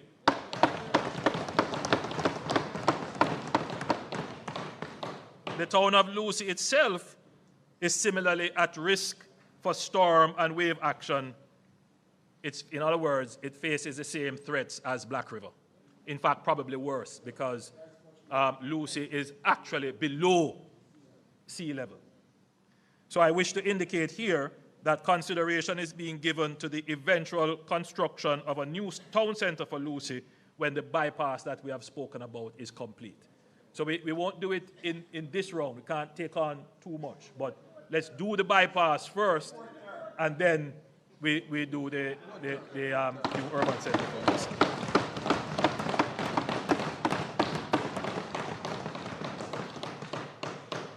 Madam Speaker, I want to talk about St. James, Montego Bay in particular. Recently, I was written to by one of the tourism interests in Montego Bay, expressing real concern about the state of the town, how it looks, the collection of garbage, the public facilities that are there, and there is a real concern raised, and I want the tourism community to know that the government hears your cry. We're not just sensitive to it, we are working to have it addressed. One of the big issues which I know is a challenge is the collection of municipal waste, the collection of garbage.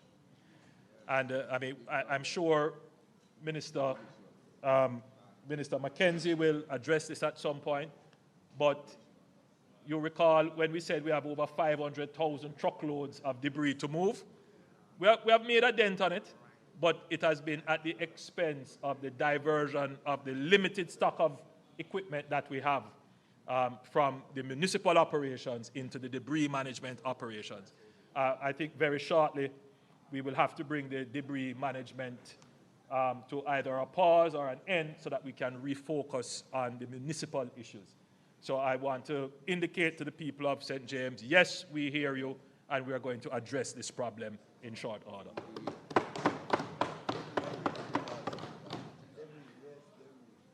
Madam Speaker, Montego Bay is our tourism capital, and it is time we undertook new investments to revitalize and secure its position as the leading destination in the Caribbean. Hurricane Melissa inflicted severe damage across Montego Bay, particularly in the coastal communities of Catherine Hall and West Green and Freeport. The destruction was painful, but it has given us something valuable, a once-in-a-generation opportunity to reimagine this corridor in a way that is bolder and more resilient. But we must first protect the city, which is a key pillar of Jamaica's economy. Montego Bay has long been vulnerable to flooding. Its rivers, when overwhelmed, have repeatedly brought misery to communities. The government will therefore undertake significant investments in river training to contain, manage, and direct floodwaters away from communities and commercial areas and critical infrastructure. The people of West Green and Catherine Hall will be very happy to hear this. And downtown Montego Bay, yes.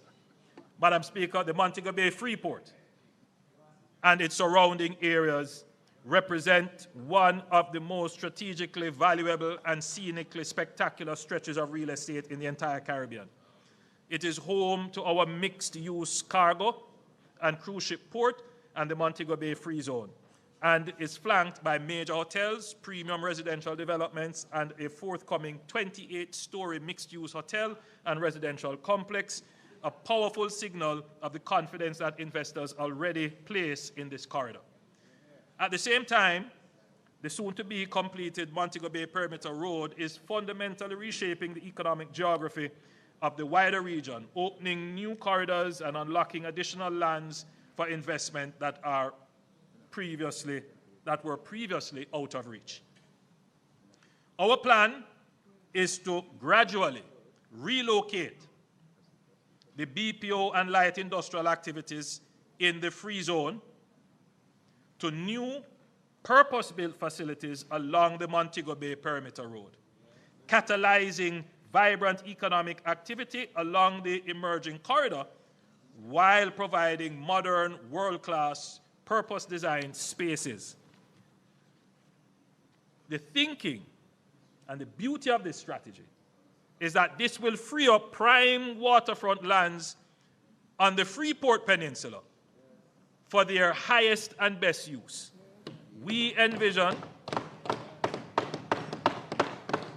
a landmark mixed-use development, commercial, retail, and premium residential seamlessly woven into the urban fabric of the city. Absolutely. Comparable in ambition and elegance to the celebrated Brickell waterfront in Miami.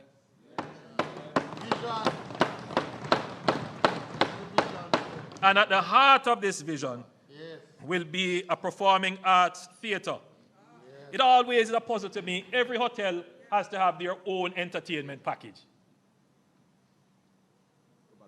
You know, we could invest in developing real premium entertainment if we had a proper performing arts center. You know, we could even invite Broadway to come and have plays there that the tourists could, instead of having to be stuck in the all-inclusives, they have somewhere to go. Locals can have somewhere to go. So the thinking, and you know, one thing with this government, we apply strategic thinking to everything. Everything. So, you know, when the Freeport was developed along the coast, very important that it was actually coastal, so that because it's close to the port as well, because the idea was like manufacturing, you get on a ship and you go. But things have kind of changed a little bit, because most of what the work that the Free Zone is doing has nothing to do with shipping. We ship it via email. In other words, the Freeport is now doing digital services, BPOs. They don't need to occupy valuable premium port lands. So where they need to be is actually beside efficient public transportation. So people can get to work easily. Right now it's chaos to get into the Freeport. So just this move is going to increase the efficiency of the town, but increase the value and productivity.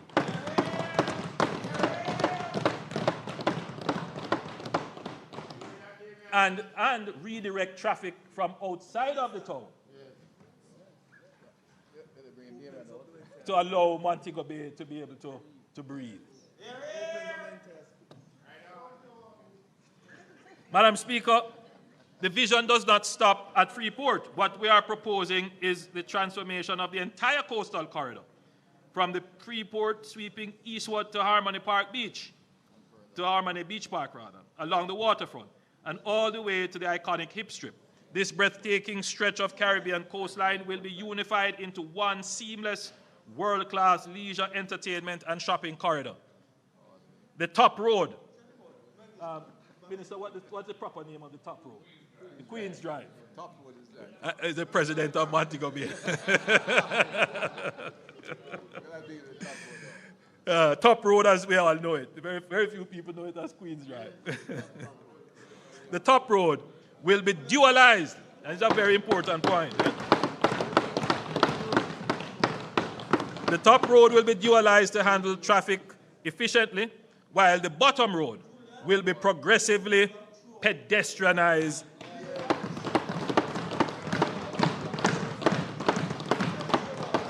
as well as the Hip Strip itself. The result will be a walkable waterfront of rare beauty and vitality, connecting the cruise ship port to all the way to Harmony Beach Park and Doctor's Cave Beach, and every restaurant, bar, gallery, and shop along the Hip Strip. It's always a disappointment, you know. We have a all-inclusive culture. We call it the all-inclusive. But really, if you think about it, it's really all-exclusive. Right? If it were truly all-inclusive, you would come to your hotel and you would be able to walk outside, you know, go on the strip, go to the market, sit down in a restaurant. You would be able to move around the city. And that's what when we talk about transforming tourism, that's what we really have to do. Right? We have to do that. So we're going to use the opportunity of Hurricane Melissa to just deal with these matters once and for all. NARA will deal with them once and for all. Madam Speaker, we are also examining ways to enhance the elegant corridor between Sangster International Airport and the Montego Bay Convention Center. You know, it's called the elegant corridor. I must tell you, it still has some elegance to it, but it needs a refresh. Yes, it needs a refresh.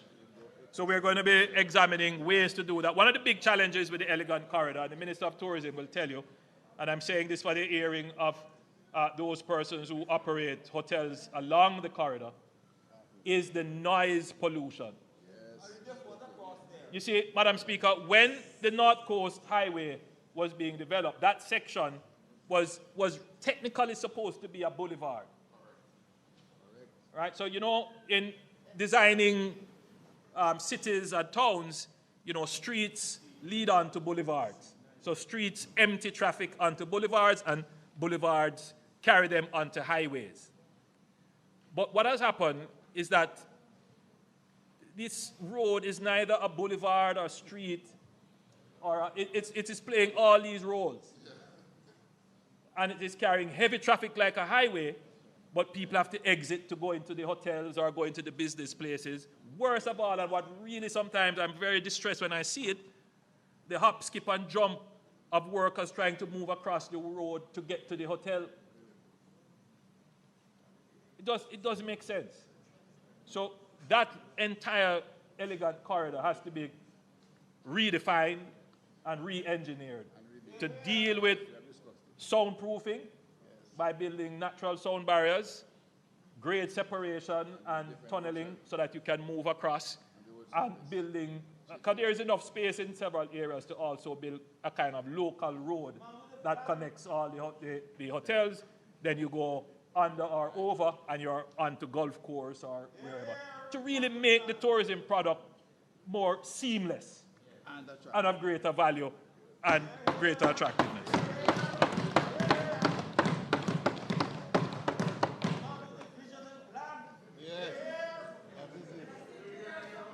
Madam Speaker, Black River, Madam Speaker, like Black River, Falmouth is a case study in the existential vulnerability of low-lying coastal communities to the intensifying impacts of climate change.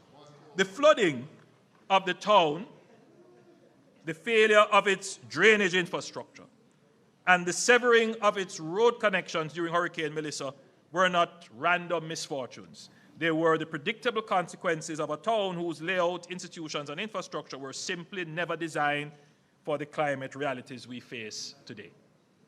We cannot simply rebuild what was there. We must fundamentally reorganize Falmouth. And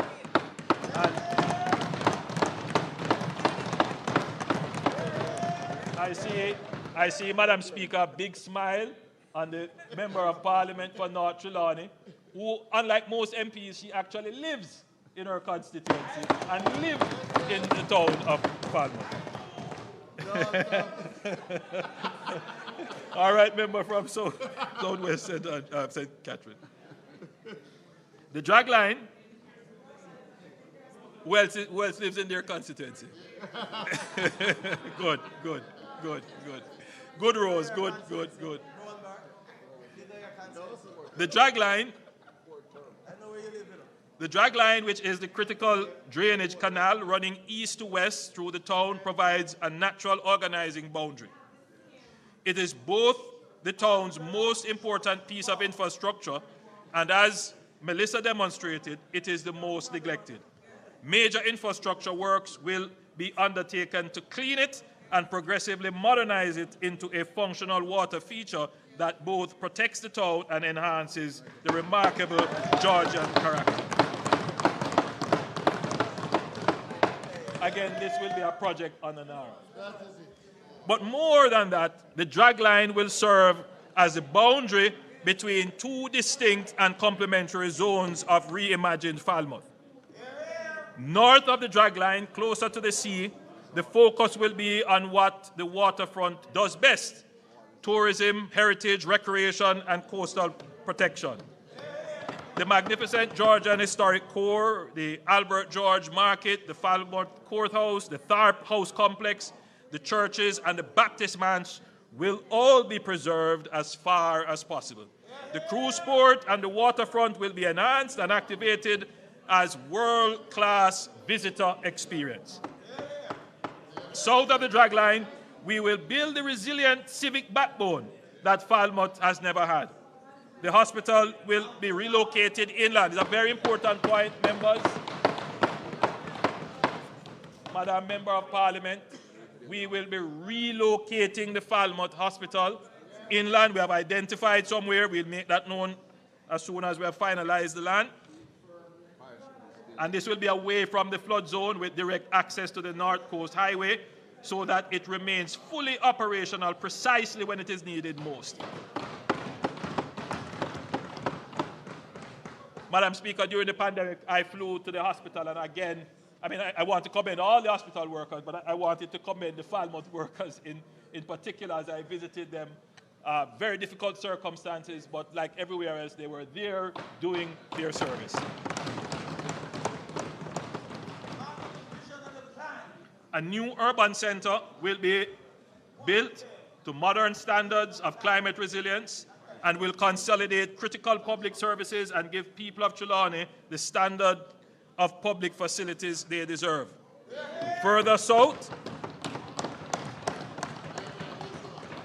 and I want Minister Grange to pay attention to this one. Further south, anchored by the Trelawney Multipurpose Stadium at Florence Hall, we will finally deliver on the promise this facility has always held. We will be developing the area into a world-class sports center for sports training, major events, and sports tourism.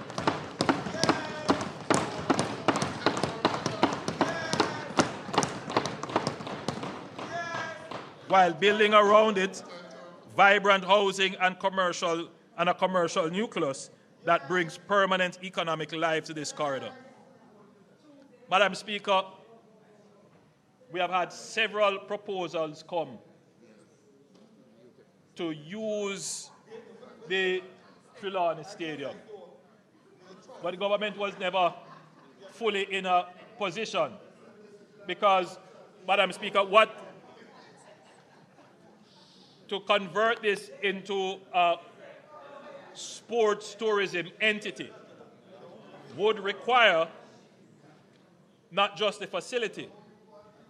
We would have to put in place infrastructure, water, proximity to working and resilient health facilities, proper housing, all the things that would be required to make such a facility work. So we were never in a position then to do it. But today, Madam Speaker, we are bringing all the infrastructure. We are bringing all the infrastructure together. So this can actually now become a center of economic activity in sports.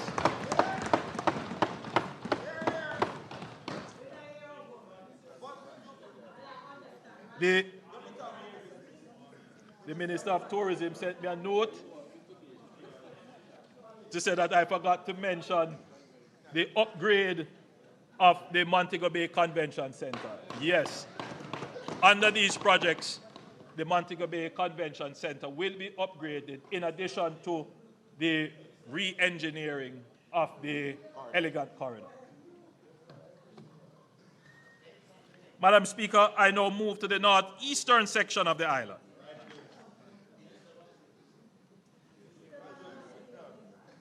Madam Speaker, the North Coast Corridor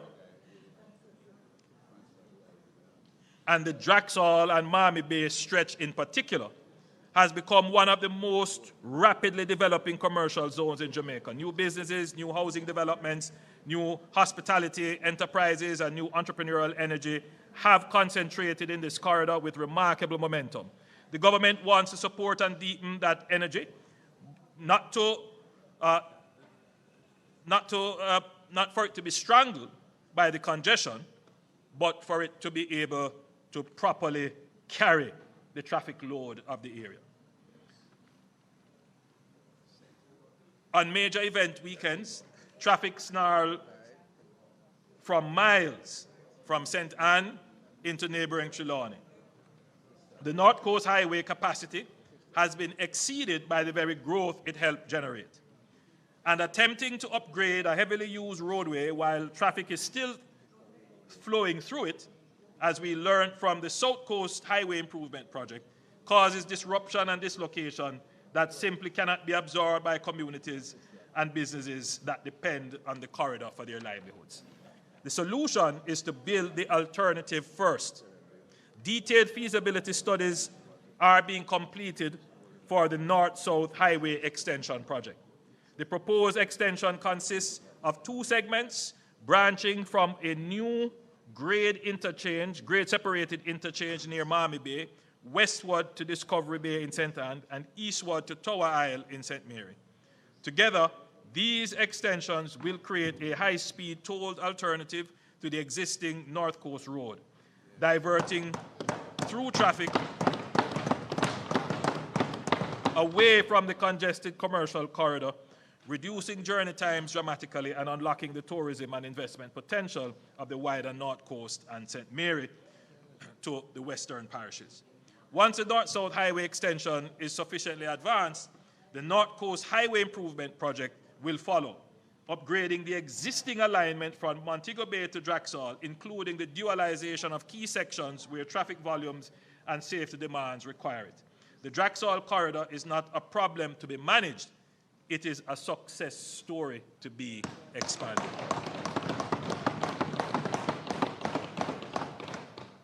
With this investment, we give it the infrastructure it deserves, and we unlock the next chapter of growth along Jamaica's most visited coastline. Madam Speaker, I now turn to the eastern end of the island, Port Antonio. Port Antonio is unlike anywhere else in Jamaica. It is the birthplace of Caribbean tourism, the town that first showed the world what Jamaica could be, drawing Hollywood legends, royalty, and the world's most discerning travelers to its twin harbors and extraordinary natural setting. It deserves a future worthy of that legacy.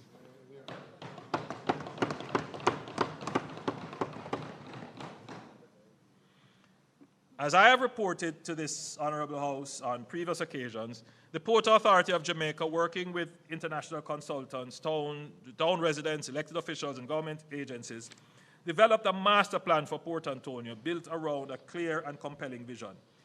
A high-value, low-density tourism destination that preserves the unique history and character of this irreplaceable town while unlocking its enormous, unrealized potential. We are now moving from planning to delivery, starting with the Port Antonio bypass. Madam Speaker, sometimes, I'm doing this now 11 times and going through all the projects and the plans. I can just imagine that the people listening might say, but you said this already, or here goes another plan. But the beautiful thing is that having seen these plans from conception to inception, it is just an amazing feeling. So I recall when we were doing the discussions about how are we going to develop this beautiful asset of Port Antonio.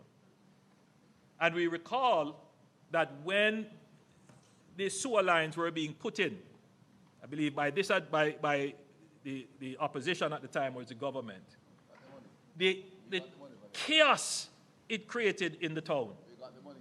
Well, yes, we got the money, but they implemented. Right. So, but it was chaos in the town, just to put in the sewer lines. And so the thought was, if we can't do any further development in the town, because the development itself may kill the town. So what we have to do first is to do the bypass. We have to create an alternative so that traffic can flow whilst we do, because of the significant development. So we announced the project, and Madam Speaker,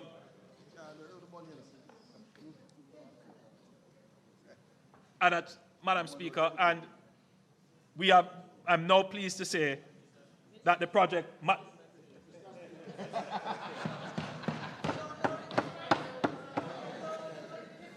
Man is man, woman is woman.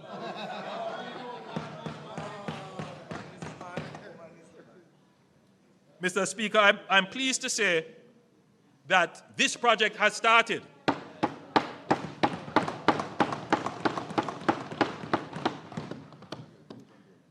This is an $81 million project, and it is an essential precondition for everything else the master plan will seek to achieve. This 18-kilometer corridor will be delivered in 2 phases. The first spanning Norwich to Turkle Crawl Harbour, and then 7 kilometers of 4-lane roadway, new bridges and upgraded drainage, built inland and elevated to protect against storm surges and coastal erosion. By diverting through traffic away from the historic town centre, the bypass will give Port Antonio the space it needs to become the premium destination the master plan envisions. Beyond relieving congestion, the bypass will open new corridors for housing, commerce, and economic activity.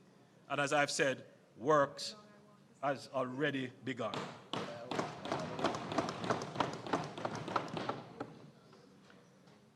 The broader master plan will deliver 4 transformational elements: a new cruise terminal in the East Harbour, paired with high-end hotels and villas on the Folly Lands, which will establish Port Antonio as a premium cruise destination unlike any other in the region, intimate, authentic, and famed by some of the most spectacular scenery in the Caribbean. The cricket grounds will be enhanced into a modern multipurpose sports and entertainment amphitheater, activating this underutilized asset and bringing major events to Portland for the first time.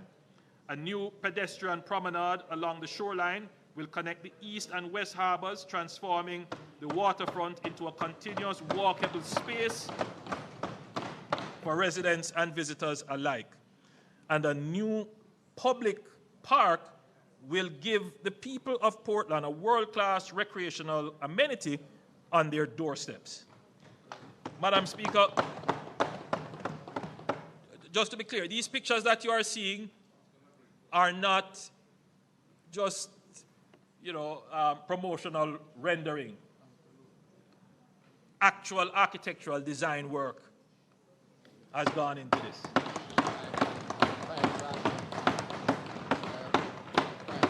All right. Complementing all of this, Madam Speaker, is the Boundbrook Urban Center. So you hear me talk about we're going to build a urban center, we are building urban centers. The Boundbrook Urban Center is approximately 40% complete. Like the Morant Bay Urban Center, Boundbrook will be an integrated commercial hub combining public and private services seamlessly in one location. Madam Speaker, the development of the new port, and I want this is the Morant Bay Urban Center. Well, the bypass starts there, so it connects there. So, Madam Speaker, the development of a new port in St. Thomas has been discussed for some time. The original intent was to develop an aggregate port to serve the growing demand for construction materials in regional markets such as Guyana and Suriname. However, Hurricane Melissa fundamentally expanded our thinking. Hurricane Melissa served as a stark reminder of the vulnerability of Jamaica's southern coastal line and the existential threat that a direct strike on Kingston would pose to the port of Kingston, and by extension to the nation's ability to recover from any such disaster. As a result, the government will now not only develop an aggregate port for export, but one with capacity for mixed usage, such as the Reynolds Pier in St. Anne. This port will serve as a critical backup to the port of Kingston in the event of a major disaster, while simultaneously driving economic growth and creating much-needed employment opportunities for the people of St. Thomas.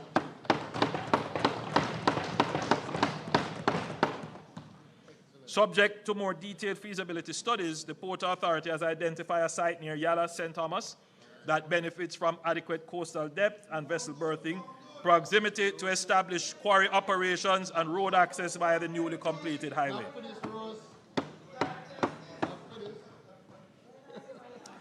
Madam Speaker, the Port of Kingston is now one of the fastest growing ports in the entire hemisphere, and we are determined to ensure that our infrastructure keeps pace with that growth. We are undertaking a series of transformational projects that together will create the largest concentration of near-port logistic lands anywhere in the Caribbean. The first of these is the $80 million Westland projects already underway, which will add 15 acres to the Kingston Freeport Terminal, increasing cargo storage capacity by more than 25%. The second involves the realignment of the Marcus Garvey Drive to the northeast of Tinston Pen and the incorporation of the Tinston Pen lands into an expanded near-port corridor.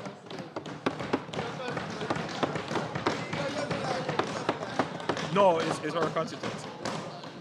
A portion of these lands is already being actively utilized for automobile logistics, a clear signal of Kingston's emergence as a regional hub in a dynamic sector and a preview of the far greater potential that lies ahead.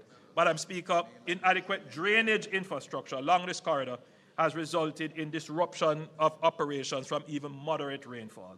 The National Works Agency, in collaboration with local and international consultants, has completed comprehensive studies for a drainage system designed to efficiently convey stormwater to Hunts Bay. We will move decisively under NARA to finalize the designs and implement this solution. The truth is, Mr. Speaker, we can't expand the port without doing this drainage project. Madam Speaker, speaking of drainage, the Kingston metropolitan area is urgently in need of serious work on its most critical drainage infrastructure. That is the Sandy Gully, which is the city's main defense against flooding. This was built some, 70 years ago? Almost 60 years ago? More than 60 years ago. So, and it really has not had a major overhaul. And just to explain to the country how that drain works and why we need the drain. If there is a weather system that is coming off the Kingston Harbor and it is going across Kingston, it is going to meet the hills of St. Andrew. And what that will do as the precipitation moves against the hills is that all of that will fall as rain. It will come down the hill, and if it doesn't get into the Sandy Gully and go into the sea, it will flood the Kingston Plain. And so that's why it was built like that. So it actually takes the water coming off the hills for any heavy precipitation. But the gully as it is, because the inverts and the other infrastructure that support it, they are aged. And so they are falling apart. So under NARA, yes, thankfully, the gully was not damaged. The Sandy Gully was not damaged by Melissa. But because we have a resilience mandate, we know that this is a key piece of infrastructure that is needed for Jamaica's resilience, and therefore the reconstruction of the Sandy Gully will be a major project on the NARA.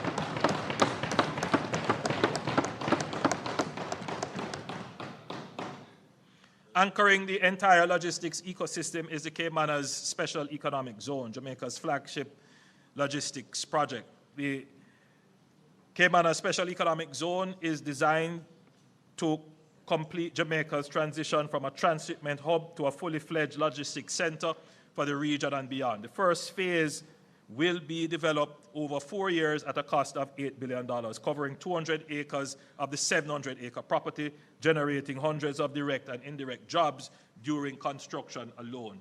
Taken together, the Westland, Kingston Pen, and the Cayman Special Economic Zone project, which has started. These three investments will assemble the largest block of near-port logistic lands in the region, placing Jamaica firmly on the pathway for fulfilling our national ambition of becoming the fourth global node in logistics alongside Singapore, Dubai, and Rotterdam. Madam Speaker, these are the exact words that were said by the former Minister of Industry and Commerce, who is now the Member of Parliament for Western St. Andrew, which shows that, and he knows, I've always, where credit is due, give credit. You don't have to originate all the ideas, right? The brain is not all in one head. And how I see myself, yes, I like to think myself as a great thinker and conceptualizer, but I prefer to be thought of as the great builder, the one who does it.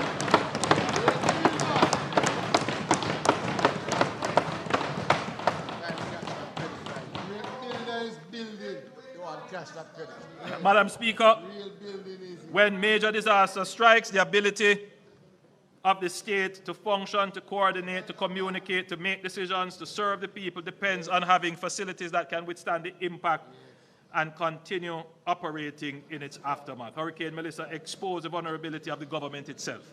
Jamaica currently houses its ministries and departments and agencies in a patchwork of aging, scattered buildings, many of them structurally inadequate, poorly connected to each other, and wholly unprepared for the demands that a major disaster places on government operations. Madam Speaker, the government will advance the development of the government campus at National Hero Circle as a national priority. The vision brings together Jamaica's Houses of Parliament, key ministries and agencies into a single purpose-built campus. In the post-Melissa context, the government campus is more than a statement of national pride. It is a strategic investment in the continuity of government. Madam Speaker, this Parliament could never have withstood Hurricane Melissa, or even a slightly lower hurricane. And I think it is now a moot point, Mr. Speaker. I think every member of Parliament here serving in this building would have to agree. The building has served us well, put it that way. But it really cannot carry us much further.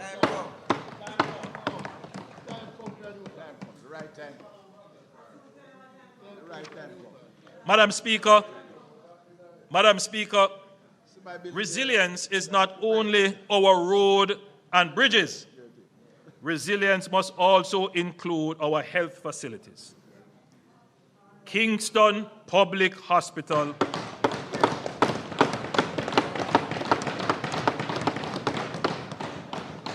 has a historic and venerated as it is, has stood for over 300 years. 300 years. It is vulnerable, and had Hurricane Melissa struck Kingston, the consequences could have been more catastrophic, potentially damaging or destroying a major national referral hospital at the very moment when the residents of the surrounding area would need it the most. That would have added a dangerous new layer of public health crisis to an already severe natural disaster. We have to take note of our vulnerabilities and address them before they manifest. It is imperative that a new Kingston Public Hospital be built to modern international standards with resilience, continuity of care, and disaster preparedness at its core. I am pleased to note that the National Reconstruction and Resilience Authority will lead its construction, and Cabinet has already given approval for the acquisition of lands to facilitate the new facility.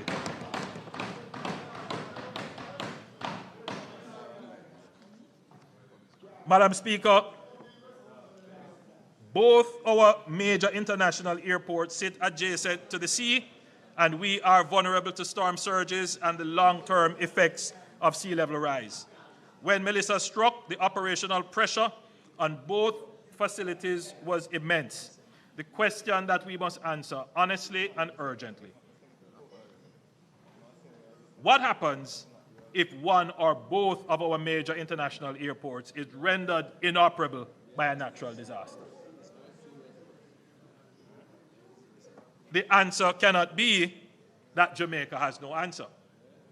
Vernon Field has been discussed as a development opportunity for decades. The vision of an aerotropolis, an airport city that would anchor Jamaica's ambition to become the world's fourth logistics hub has appeared in strategic documents. I've spoken about it numerous times. Cabinet decisions and development plans have been made since the 2000s. The long-term vision still remains our aspiration. Former Minister Mike Henry, I'm certain that if he is listening, would be happy to hear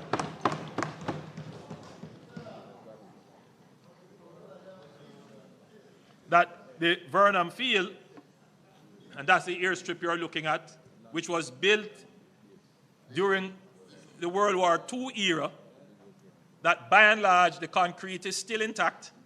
It has over 2,000 acres of land around it. A premium piece of real estate is used for drag racing, when that piece of real estate should be our strategic backup and where we make strategic investment to eventually make it into a full-blown airport.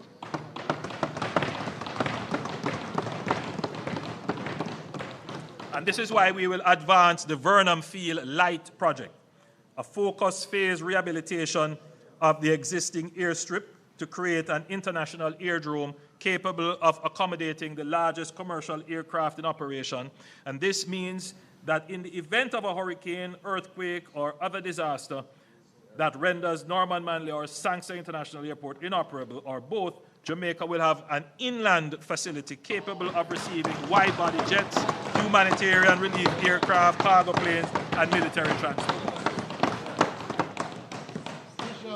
The continuity of our aviation connectivity, which is the lifeline of our ecotourism, of our tourism economy, and our import supply chain, cannot depend entirely on two coastal strips of land exposed to the sea.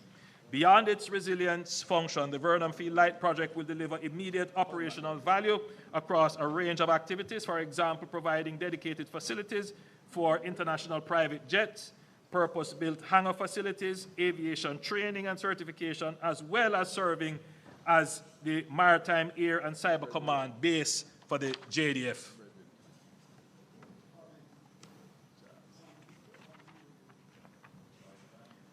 Madam Speaker, the slide now being displayed shows the National Highway Network, including all planned highway projects. What it illustrates is a vision that is within our grasp. A continuous, modern highway network encircling the entire island, connecting every parish, every port, every airport, and every major economic center into a single, seamless system. The objectives of this network are: one, to reduce travel times and transportation costs for businesses and families, to open new corridors for agriculture, industrial, and tourism development, and to strengthen resilience by ensuring that no community is ever again isolated because of a disaster, and of course, to create new lands for low-income housing.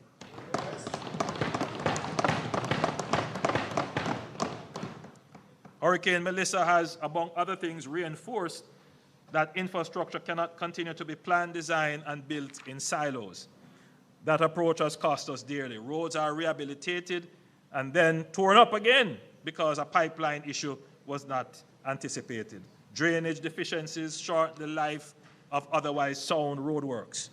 Slope instability undermines the investments made without adequate assessment of the surrounding terrain. This fragmented, reactive model is inefficient, expensive, and wholly inconsistent with the scale and ambition of our national reconstruction vision. We are therefore moving decisively towards integrated infrastructure planning, a framework in which roads, drainage, water, sewage, utility corridors, slope stability, and climate risk are considered together from the design stage and sequenced into a disciplined way through implementation. Integration planning must be matched by stronger infrastructure governance. Part of what involves a long overdue, that is part of the work which involves a long overdue reform of how we classify and manage the national road network. At present, roads of vastly different purposes, economic significance and strategic importance are treated in broadly the same way. A modern road designation framework will allow us to distinguish clearly between local access roads, parish connectors, strategic economic corridors, tourism routes, agricultural links, and emergency and evacuation corridors. Madam Speaker, what this will do is to inform the budget. Right now, how are roads repaired? All right, so the government, through a process like this, will identify strategically important roads. And those roads are usually networked. And all of these roads that are built centrally, they stand up. And they carry quite a bit of volume and maintain our connectivity. But a large part of the road repair and maintenance budget is politically driven. MPs feel, and I feel the same way, that I must have influence over the road construction and repair budget. So in other words, road repairs are also influenced by political pressure. Now, maybe that's not a bad model, but what it does is it helps to fragment how the limited road repair budget is spent. So what happens is that the road repair budget is broken down essentially by constituency and by the effective lobbying of members of parliament. Now, the truth is that that strategy may have served well. But what it creates is a great deal of fragmentation, because every year we spend billions of dollars. But if you look at the road network, you can't really say that you have developed a road network. And at some point, as a country, we have to say, look, we need to make impact with the money that we are spending. And so that is what the One Road Authority is being designed to do. I know there is concern that the One Road Authority is going to take away autonomy from parish councils. No leader of the opposition, that's not what it is being designed to do. So one of the things that we're doing is to do a proper accounting for the roads, so we know how many roads we actually have, how many miles of roads. Then we go through a process of a proper categorization of roads. Then we look at the roads in terms of their strategic value. Are they connecting roads? Do they carry critical manufacturing? Are they critical for evacuation? All kinds. So we look at these things, and then we develop a proper maintenance plan. The first phase of that proper maintenance plan is the SPARK program. Already, the SPARK program is supposed to do over 600 roads. You've gone about 120 roads have been done across the island. I am sure that almost all MPs who were here from the last term can say that there is a road being done in their constituency, a road or two. But aside from developing a kind of structured budget for the maintenance of roads, Madam Speaker, we must develop standards for how the roads are maintained.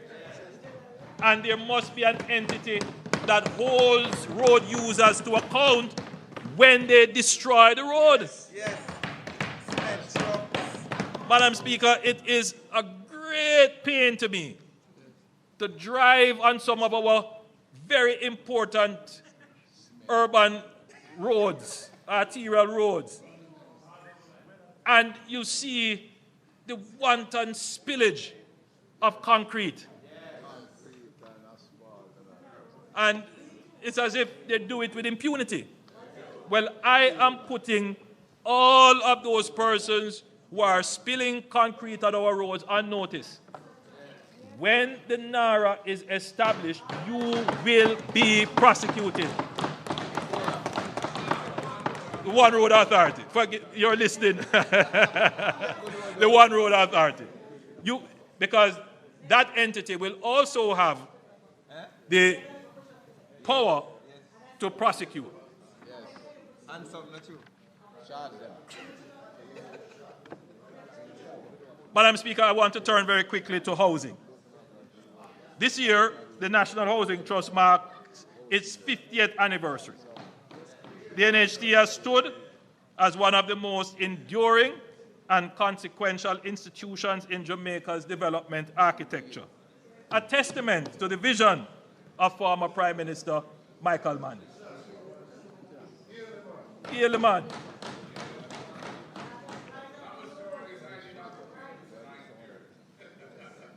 As I said, he did some good things, but we should also note, because you know the member from St. Andrew Southwest, Southeast, saying, well, if you're going to talk about history, you must talk about it completely. You must give the full story. Right. So the full story of the NHT is that, of course, the idea to create the NHT was that of Michael Manley. But the NHT was, as you would know, no, I was not, of course I was. No, but history is not for the people who live it, it's for the people who read it. So,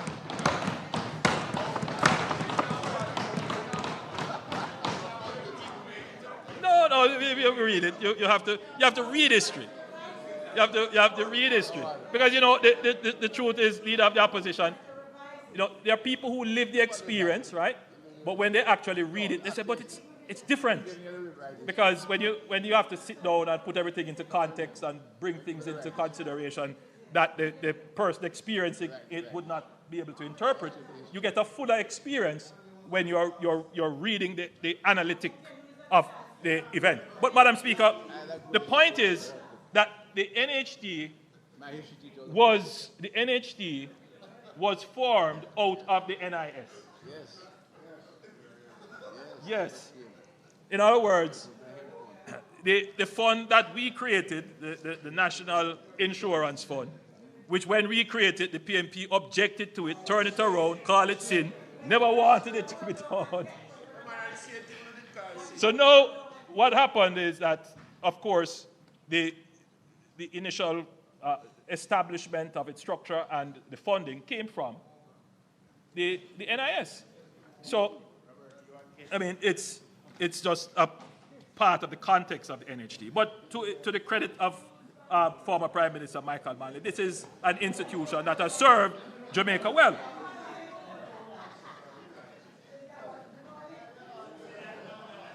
Madam Speaker, when Hurricane Melissa struck, the NHT did not wait. It moved quickly, decisively, and with compassion that the scale of the crisis demanded. Approximately 30,000 mortgages across 7 of the hardest hit parishes received an automatic 6-month mortgage moratorium, providing immediate relief for mortgagors whose homes remain uninhabitable.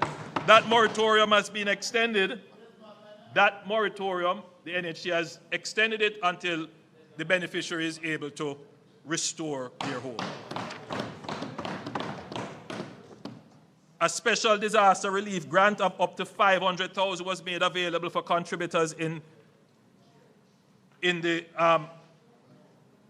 for contributors who demonstrated a need, prioritizing those unable to take on additional borrowing, including pensioners and other vulnerable groups. Over 5,500 applications have been received, under the grant facility alone, with nearly 1,800 already processed and close to $1 billion dispersed.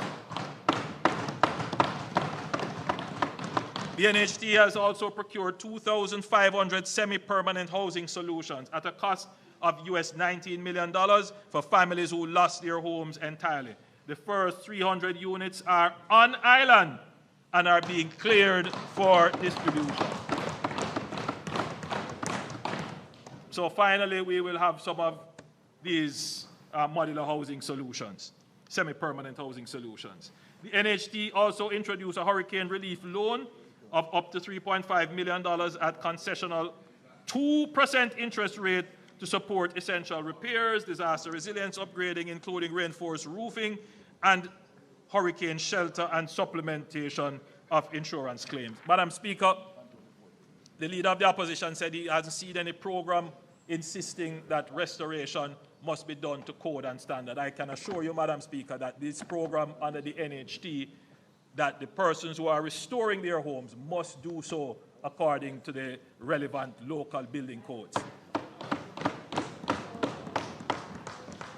I am pleased to announce that the program will be extended through to March 2027, ensuring that families across the island can access concessional financing to rebuild, not just the standard that existed before, but to an even higher standard of resilience. So this loan program will be extended to next year, March. Madam Speaker, let me give the House and Jamaica a clear picture of where the NHD housing delivery stands. As at the 31st of January 2026, the NHD is actively managing a housing train line of over 41,000 solutions at various stages of development across the island.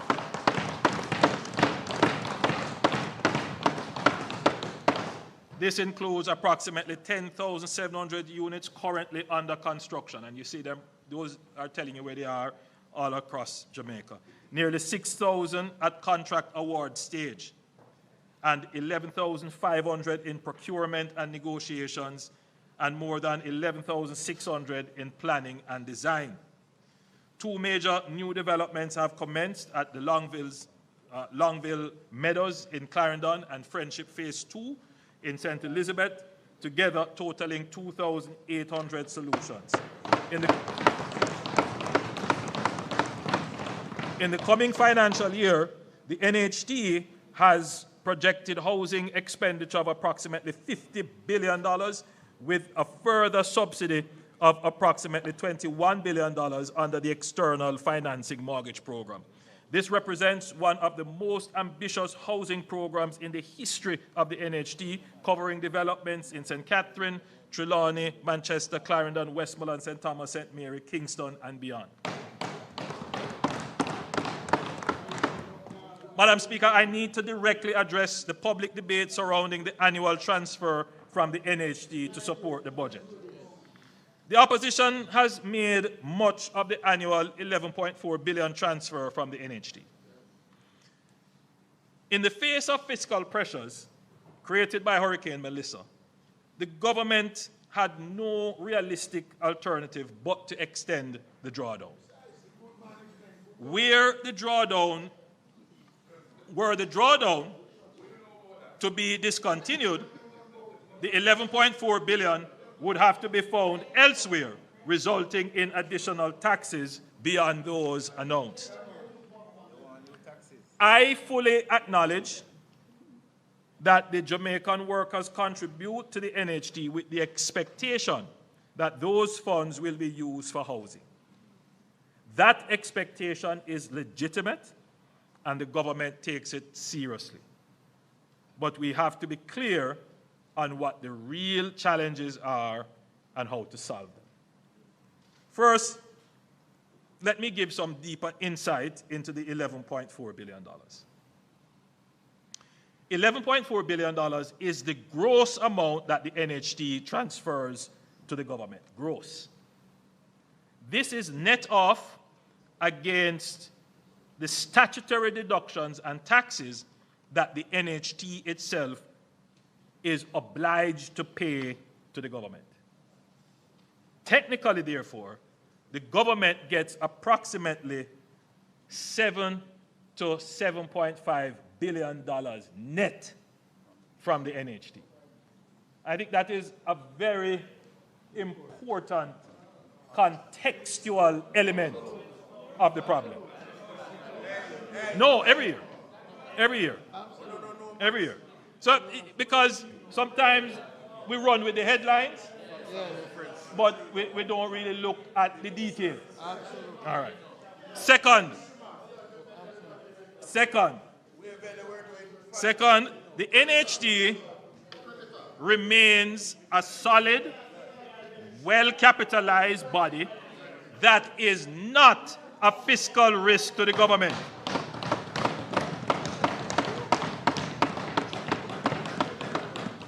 The NHD has not in any way been impaired in its ability to satisfy demand for mortgage loans, even at 0% interest rates. To further improve the cash flow under the external financing mortgage program, NHD contributors can access their NHD mortgage through approved partner institutions instead of going through the NHD itself. The NHD's portion of the loan attracts its usual NHD interest rate, even though the loan is processed externally. Furthermore, there has been no issue, very important point, Madam Speaker, there has been no issue of misuse or mismanagement of any NHD fund under my administration, like the Outer Many scandal under the PNP.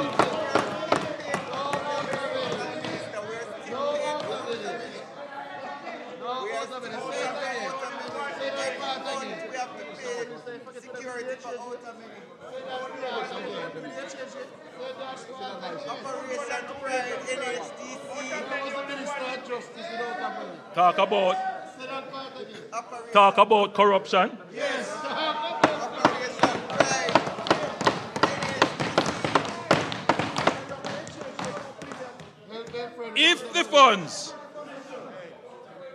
If the funds remained with the NHD, they would largely have been invested in government securities and sat on the balance sheet as lending capacity, waiting for projects that too often do not materialize. Not because the money is unavailable, but because, one, we do not have enterprise-scale contractors in sufficient numbers. That's a reality.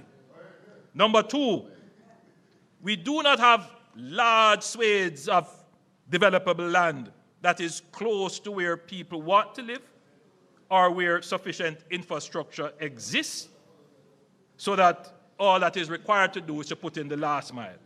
This is why we are building new roads to open up new lands for housing.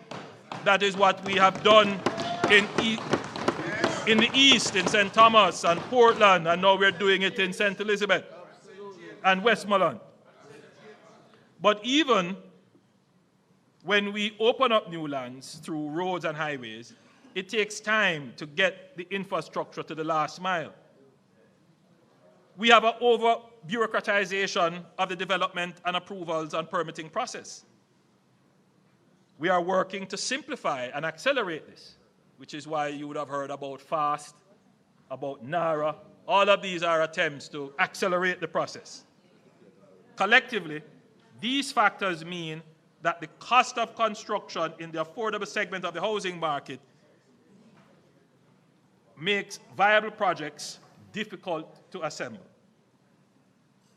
So the challenge, Madam Speaker, is not that the funds that we take from the NHD deprives the contributor of an opportunity to own a house. That's not accurate.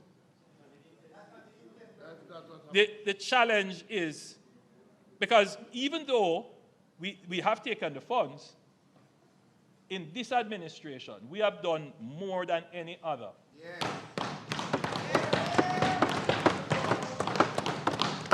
to increase the size of the funds that contributors can access from the NHT.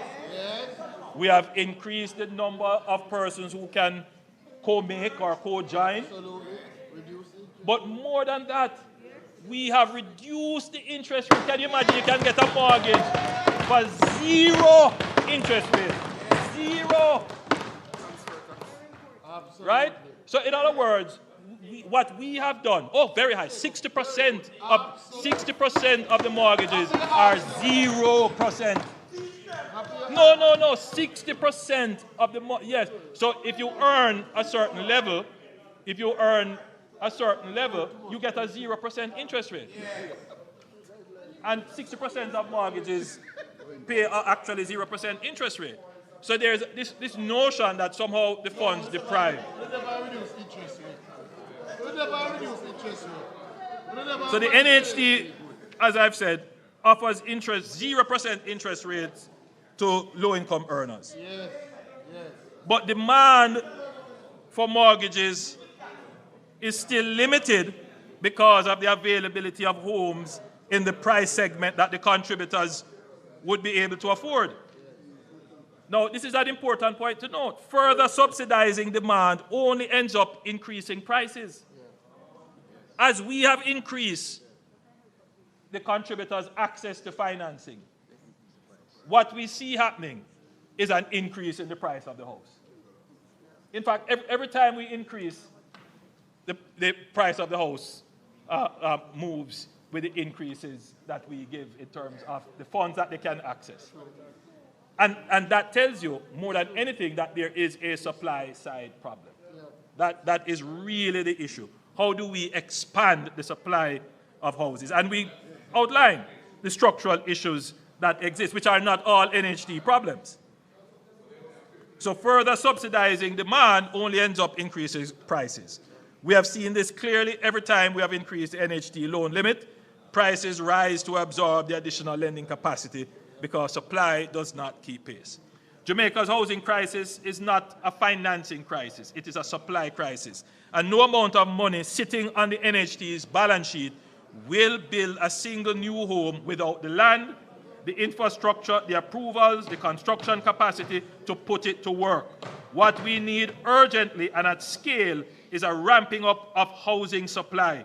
And when we speak of supply at the scale Jamaica requires, we must think boldly.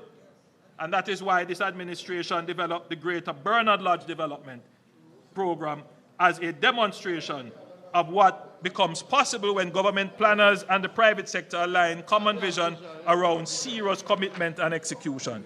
I urge members who have not yet seen what is happening in Bernard Lodge to go and take a look at Bernard Lodge and see the housing that is going on there. The next major large-scale master plan development will be the Greater Innswood development. And this NHT is tasked to lead the master planning of this development. Madam Speaker, I want to talk about some new measures to increase accessibility and affordability. While we work to increase housing supply, we are always working to ensure that homes we build are accessible to the Jamaicans who need them the most. I am pleased to announce that effective July 1, 2026, teachers, nurses, firefighters, and members of our security forces and defense forces will benefit from a specially reduced mortgage interest rate based on their length of service. For those with 5 to 10 years of service, the applicable interest rate will be reduced by 1%, and for those with service of 10 years or more, the rate will be reduced by 2%. For young Jamaicans under 35, the NHT will reserve a minimum of 20% of scheme units, doubling from the previous allocation of 10%, and will provide an advance of $2 million to assist with deposit requirements for open market purchases.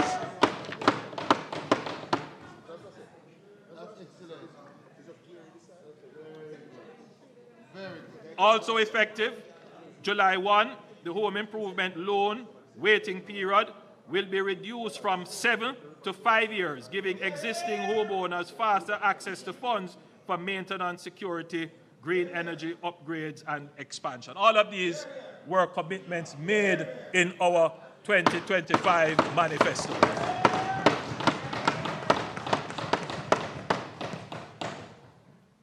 Madam Speaker, in commemoration of the 50th anniversary, the NHD will break ground on 2 new state parks.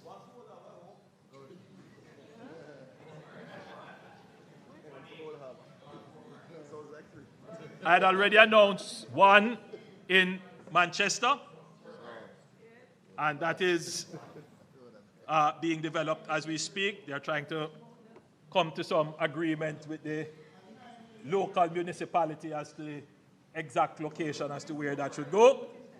And the second, Madam Speaker, is in Kingston and St. Andrew. We have to build a park in Kingston and St. Andrew. We remember Emancipation Park.